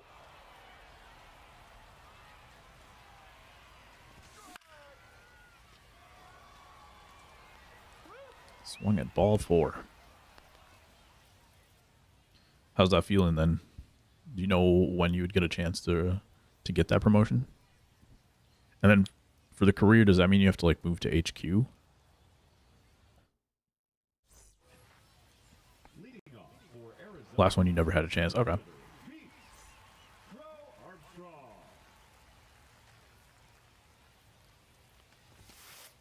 Hey!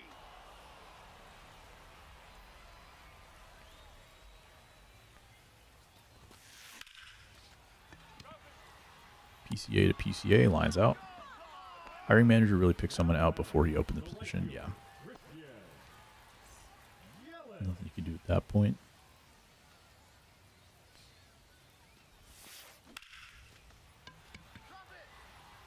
But yeah, are there career positions at the location, or would you have to go to like the office job at that point? Now batting. This would be easier work than my last job. That's the funny thing, is like sometimes you move up to a better position, better job, and That's out. or like higher paying job, and then it just gets easier. Just really work you to your bone. There's a lot of turnover at those lower paying ones, but because of that, it's like you don't always get treated the best. Yo, what up, Chippy? How you doing, sir? What's going on? Leading Good off morning, I think. Chicago, the second baseman, Just been promoted, so I could see them wanting me to spend more time at the current position. Also true. Move up 2 more times. That ball's knocked down. And safe. No, he's in there. If there are openings at my theater. Gotcha, gotcha. Doing good, unlike the world. Dang. Yeah. Same. That's outside. Things are good. Things are good. Oh, I just missed it. Are you playing MLB 26, Chippy? You see the trailer and stuff? Yeah, I'm good. No complaints here. Getting a little bit of relaxation. It was a really super busy couple of months during the holidays. Now I feel a lot more recharged in the last like month or so. Hiring manager been working with me. I do really think if there is another opening near me, I'd be in line for it. Nice.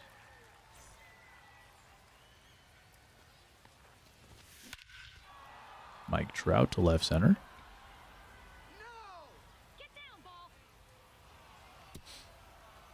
So busy right now, but I think I probably will do nice. Nice.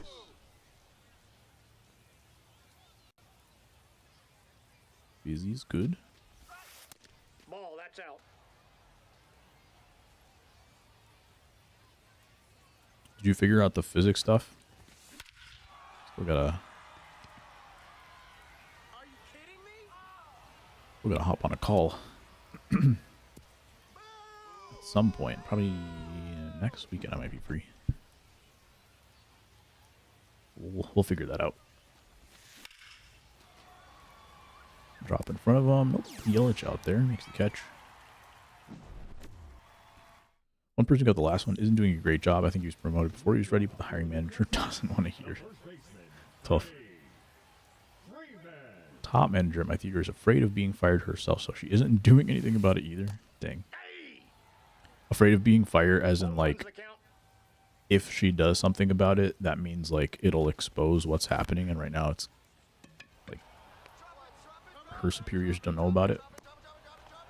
First solo project in Python. The electronics, no, I suck at it. Can't be good at everything. That sounds good. Sweet, sweet. Yeah, getting that programming going. Nice.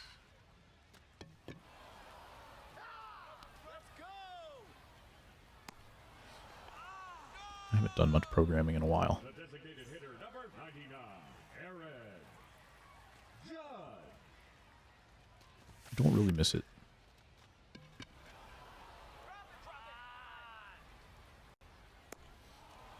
Learning some new design software at work. That's been cool. Starting to, like a lot of the stuff that I've been doing since I got to work to this job was like a little bit of everything sprinkled around. Now we're kind of like locking in, like we're kind of filling out the team and everybody's like kind of filling into their roles. So that's been kind of nice to kind of lock into like one thing. Not be so all over the place. The more you get at programming, the more you realize how bad AI is coding. I saw someone like,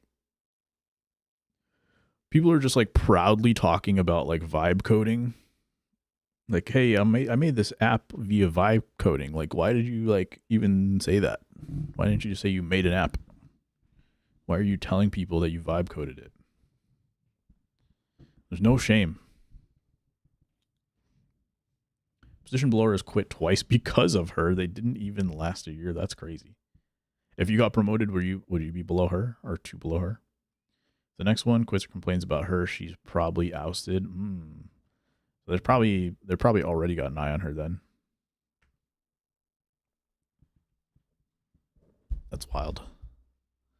I'd be the person below her if I had that job. But you know her well enough to like know how it would go, right? Well, you're saying if you got to that point, then she would probably already have been gone. But let's say she stayed. Let's say she didn't get ousted. Does that mean you know how to work around her now after you've seen like how things went down with everybody else? Or is it like if you got in that position, there's nothing you can do about it. It's going to be horrible for you. She also said She also shouldn't be where she isn't. She said she knows it. I don't dislike her. I think she's a bad leader. Yeah, for sure. Which is why I doubt AI will ever replace fill in the blank. Yeah. I think Nvidia like pulled out of their deal with OpenAI or something, and OpenAI is just bleeding money.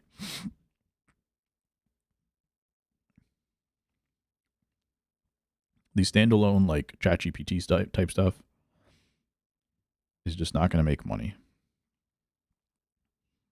And so that might be the number one savior for us, is that there might not be enough money in some of these things, because you can inject AI into a product and like monetize a product, like it can be like a component of something, but a lot of the AI stuff right now, it's just not like something you can monetize. It can be incredibly valuable too, but somebody has to wield it. Yeah, you have to like a good AI and a bad AI or whatever. Like you have to have AIs that keep other AIs in check. If you have a fake video, you have to have an AI that's good enough to be reliable to know if something's a fake video, that kind of thing.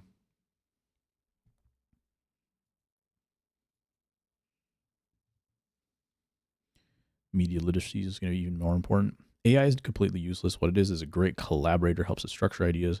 What it isn't is a decent worker. That makes sense. So I think that's what like machines were when robots started taking people's jobs.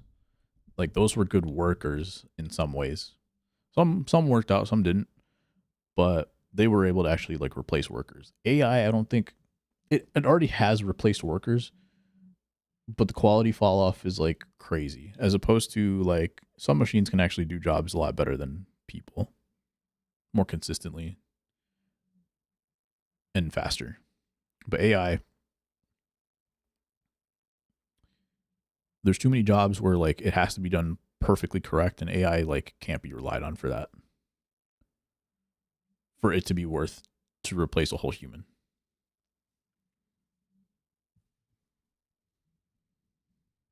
She has respect for me, so that she doesn't have for like anyone else. That's good. Can't be horrible to work under her. It wouldn't be. I don't get involved in the drama. Okay, gotcha. I think I get what you're saying. I can picture it now. Mostly a buzzword. People are trying to get money from investors by saying nonsense. Investors trying to get hit it big by getting in early, but it isn't happening. Yeah. I think there's been enough like recent things. I think if you go like Bitcoins, NFTs, what was the other thing? Social media. I think there's been enough like quick lessons in investing recently that have made AI a lot harder. Like a little piece of each of those markets can kind of be seen in AI, and realizing like what the result is going to end up. So I think people are a little bit more wary. Fleecing rich investors, really, yeah. And there's like, I think AI is good. Like I wanted to do AI when I first got into college. I was going to do computer engineering and psychology, and I thought that was going to be good for AI. Not exactly, but like I feel like there's something there. There's something there, but I think generally like AI is fine, but the generative AI stuff, the stuff that's really come out in the last few years, generative AI that has now taken over all connotations of AI, makes it harder to like have a conversation about it. Number one, people will conflate the two, or all versions of AI.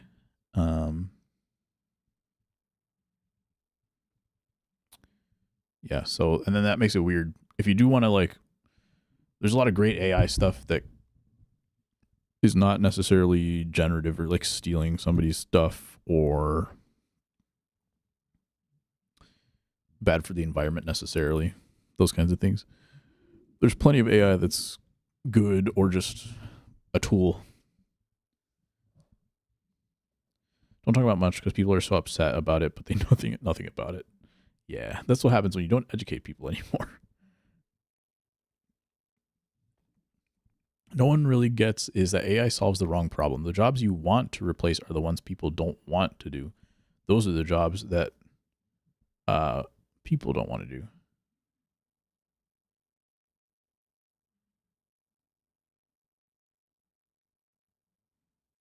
I think I got what you're saying. I don't know if I read that correctly, but yeah, that's also true. That and like, then you have the other, like, you can get into the whole economic issue of all of it's just in the end just going to make CEOs and owners rich, shareholders. And so the people that are getting replaced don't really get another opportunity. Or the jobs that AI can't do. Gotcha.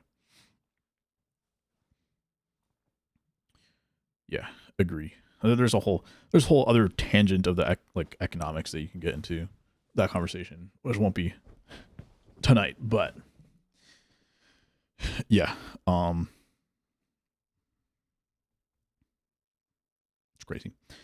Anytime like I see like something will be working just fine, like Google Maps, something will be working just fine for me for months and months, and all of a sudden one day it's like, why is it doing all this weird stuff? And you're just like, okay, did they just inject some AI nano what's it called, nanites into this? It just makes me question about like what's happening. Microsoft broke Notepad. Didn't know that was possible. Everything's broken. And it's sometimes you're just like, okay, sometimes things have to get a little bit worse before they can get better, or like you come out with an unfinished product, or like there's some testing that needs to be done. Fine. The problem is like now we're at a point where some of these things are already, they've gone through so many iterations of getting better, and you've gotten a lot of technology to finally work the way that you actually want. Like you get the speed, you get the connectivity, you get the stability. Like finally we've got so much technology that has actually started to work properly after years of like going from 0 to 1,000. But now the problem is like the AI is like breaking stuff that we finally fixed.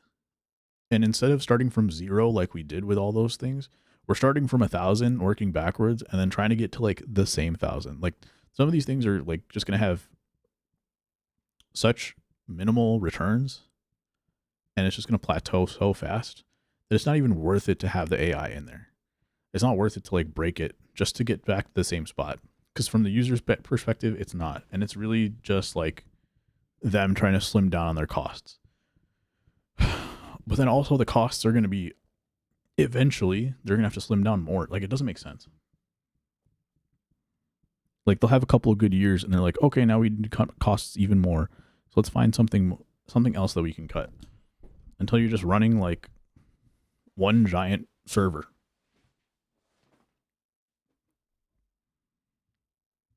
CEOs make bad decisions. I think they won't believe someone like me that's a CS major, right? They're just like, yeah, I know better. I know better than the guy who knows programming. CEOs make bad decisions. What do you mean by bad?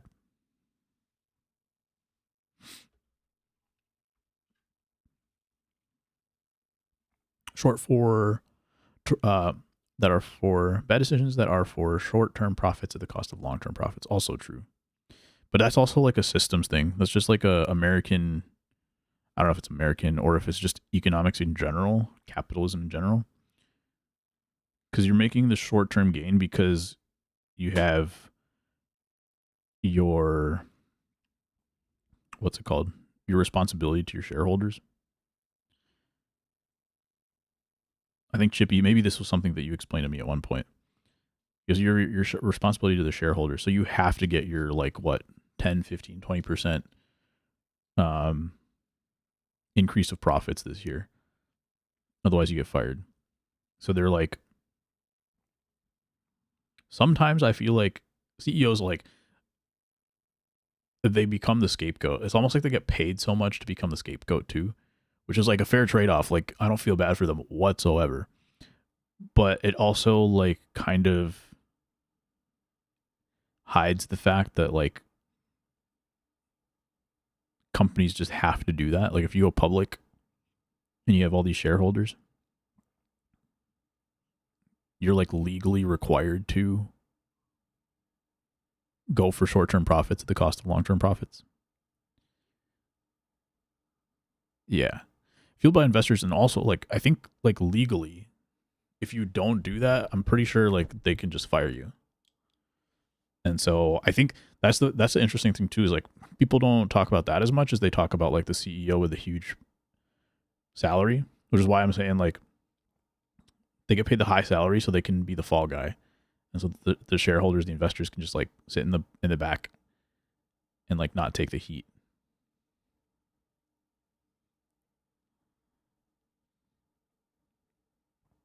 A lot of investors want to buy and sell quickly for profits instead of sitting on stocks for years, which was normal. Yeah. I mean, I think that's just what like I don't know about like normal or whatever, maybe true, but I think like you play a certain game, right? Like you fill up your investment, like your retirement account. There's only so much you can do in there. And then you're like, okay, I have this extra money. And then you talk about the rich getting rich or whatever, like they just have all this like, extra money to play with.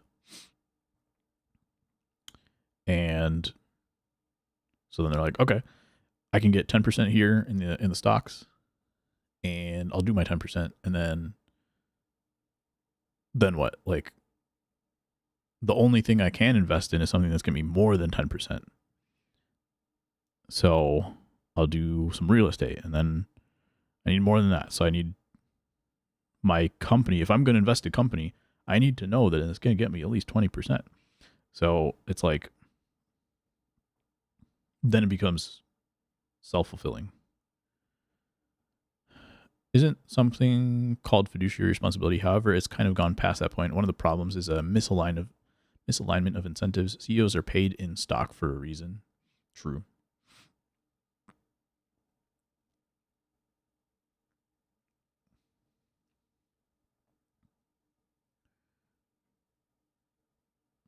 So yeah, that's why I'm like, again, I said I wasn't gonna go down this tangent, but like, I'm not like anti-capitalism, but I think if you have one method, if you just have like just capitalism or just socialism or just whatever thing that you decide to do, I think it's always going to be wrong. I think you can't just have one man-made system. You have to find a balance between multiple systems. And so just unchecked, this is always going to how it's going to be ending up. You can be critical of capitalism without being anti it. Yeah. I don't even think like it's not even like capitalism's fault, right? It's just like a concept. And then the way that like someone implements it is kind of where the problems come in. You just have to balance it. Like anything good unchecked is still going to end up a certain way. And some people can see it and some people can't for some reason. People are sold that this AI can do work for free, which isn't true. They like capitalism being the problem, and the problem is the people trying to get away with doing the wrong thing. Yeah.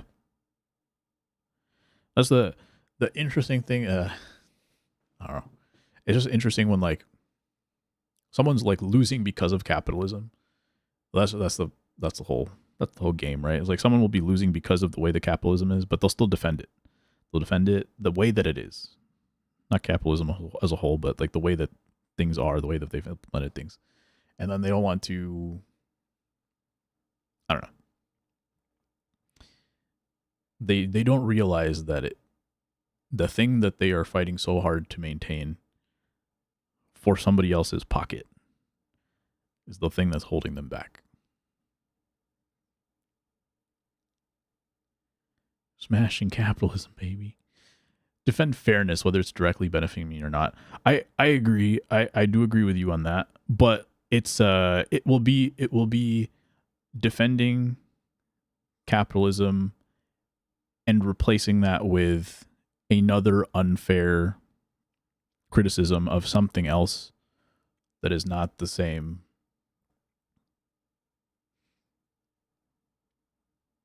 For instance, immigration. People will say, no, capitalism perfect. The problem is immigration, is what I'm trying to get at. It's usually a trade-off. It's not like in a vacuum kind of thing. I agree though, like I agree that you should that I would fight for something to be fair, even if it's not benefiting me directly. But sometimes even harming you, I wouldn't vote for that though. If it was harming you, if the way that it's set up is harming you, as opposed to benefiting someone else, I think that could still be a difference. Basically, arguing all systems are capitalism is the only type of capital that changes. For example, in communism, social credit becomes the capital. That's interesting.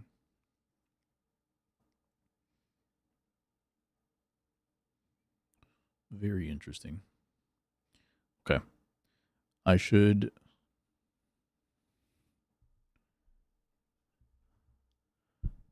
hop off.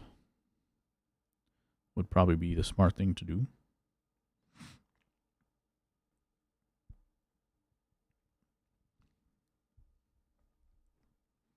That was fun though. Always good to get on a tangent. Feeling the heat of the talk. No, I could go for a while. But I need to end it at some point. Sorry for accidentally taking you down this road. How did we start this? Started this with AI and Chippy getting into programming in Python. Yeah, it was Chippy's fault. I wasn't sure if it was Chippy's fault at first, but confirmed it is Chippy's fault. So I accept your apology. But it's fun. Usually don't say much either, but I'm comfortable with you about it with you and Chippy. Yeah. I used to avoid the topic completely on Twitch when I was really like trying to like do something with Twitch. Now it's like I'm literally just on Twitch. Like the only reason I stream once a week at this point is just to hang with you guys. And so like I don't know if you noticed. I think I might have had negative follows in the last like year or two. We certainly have not been expanding our Twitch reach. So it's literally just to hang out with people that come hang out. And so I also like avoided all these topics on Twitter and on Twitch and whatever. Now I don't really care. I'll talk about pretty much not anything. Like I do still want to just like play video games, but I'm not going to dodge a topic just because at this point. Something taxation is theft. Yes.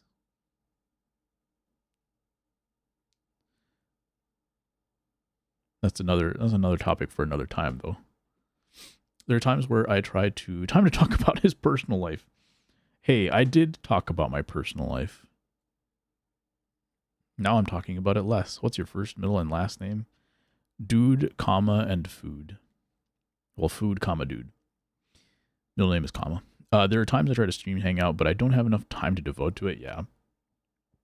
It could be tough. But it's also like freeing. Now that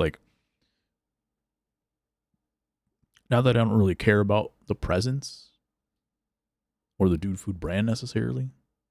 Just kind of vibing, hanging out with you guys. Now I don't really care about what I talk about. Is that 1 M or 2? I would try both. Middle name is comma, based comma. I had been working nights lately, but now I'm working days, so I can be here. Nice. That's what I like to hear. And I think for this MLB season, I will be just streaming MLB. Assuming that I'm enjoying MLB, we'll just play MLB. Like, there are so many other games that I've been playing and stuff, but like MLB has the best like ability to talk to chat. There are some games which are like, I don't know. I think like I'll play some games and I think that they're gonna be good to stream and like talk to chat, but no game matches MLB in terms of the pace, which allows you to read chat. And so I might just play MLB the rest of the season. We'll see. Time to drop F-bombs. Joke's on you. I don't even drop F-bombs in real life.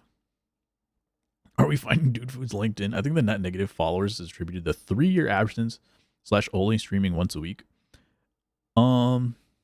Probably a big part of it. I think also like I really reduced my like streaming production. I think that's also a big part of it too.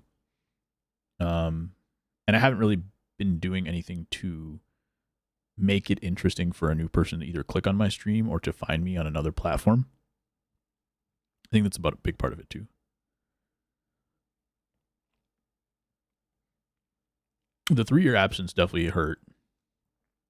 in terms of that. But I think you can still bounce back from something like that. No more Ronnie Mauricio videos. True. I don't drop F5s IRL, but if the game is doing really bad, look out below. Playing Forbidden West right now. I'm so mad they did Toss So Dirty, and I'm so mad. Rost? Was that his name? I just started it, Chippy, actually. I started it like a couple months ago. I played it like 2-3 times. Haven't gone back to it, but I definitely will be playing it. So no spoilers.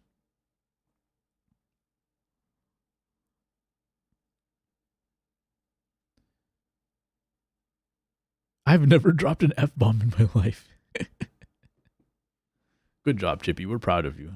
We believe you, and we are proud.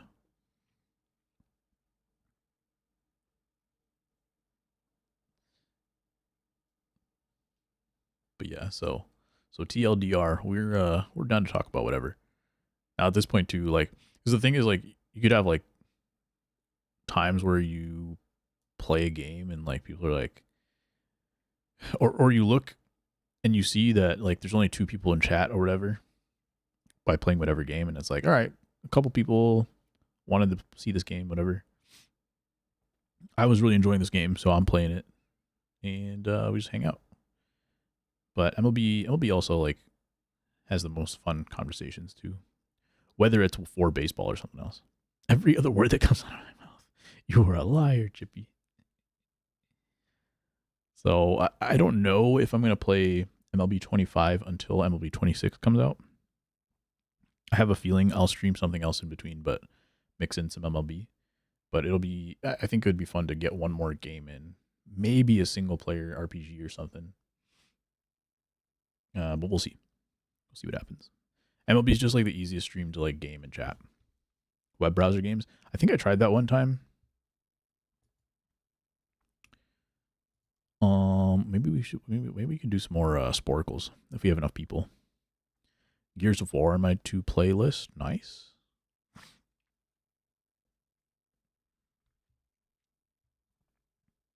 But yeah. Hope you guys had a good time. We're gonna head off for the night. We'll find someone to raid.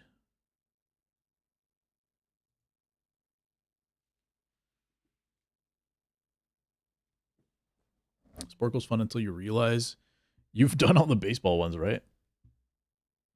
But if you forget that you've done it, if they would release a decent game, it would be nice. True.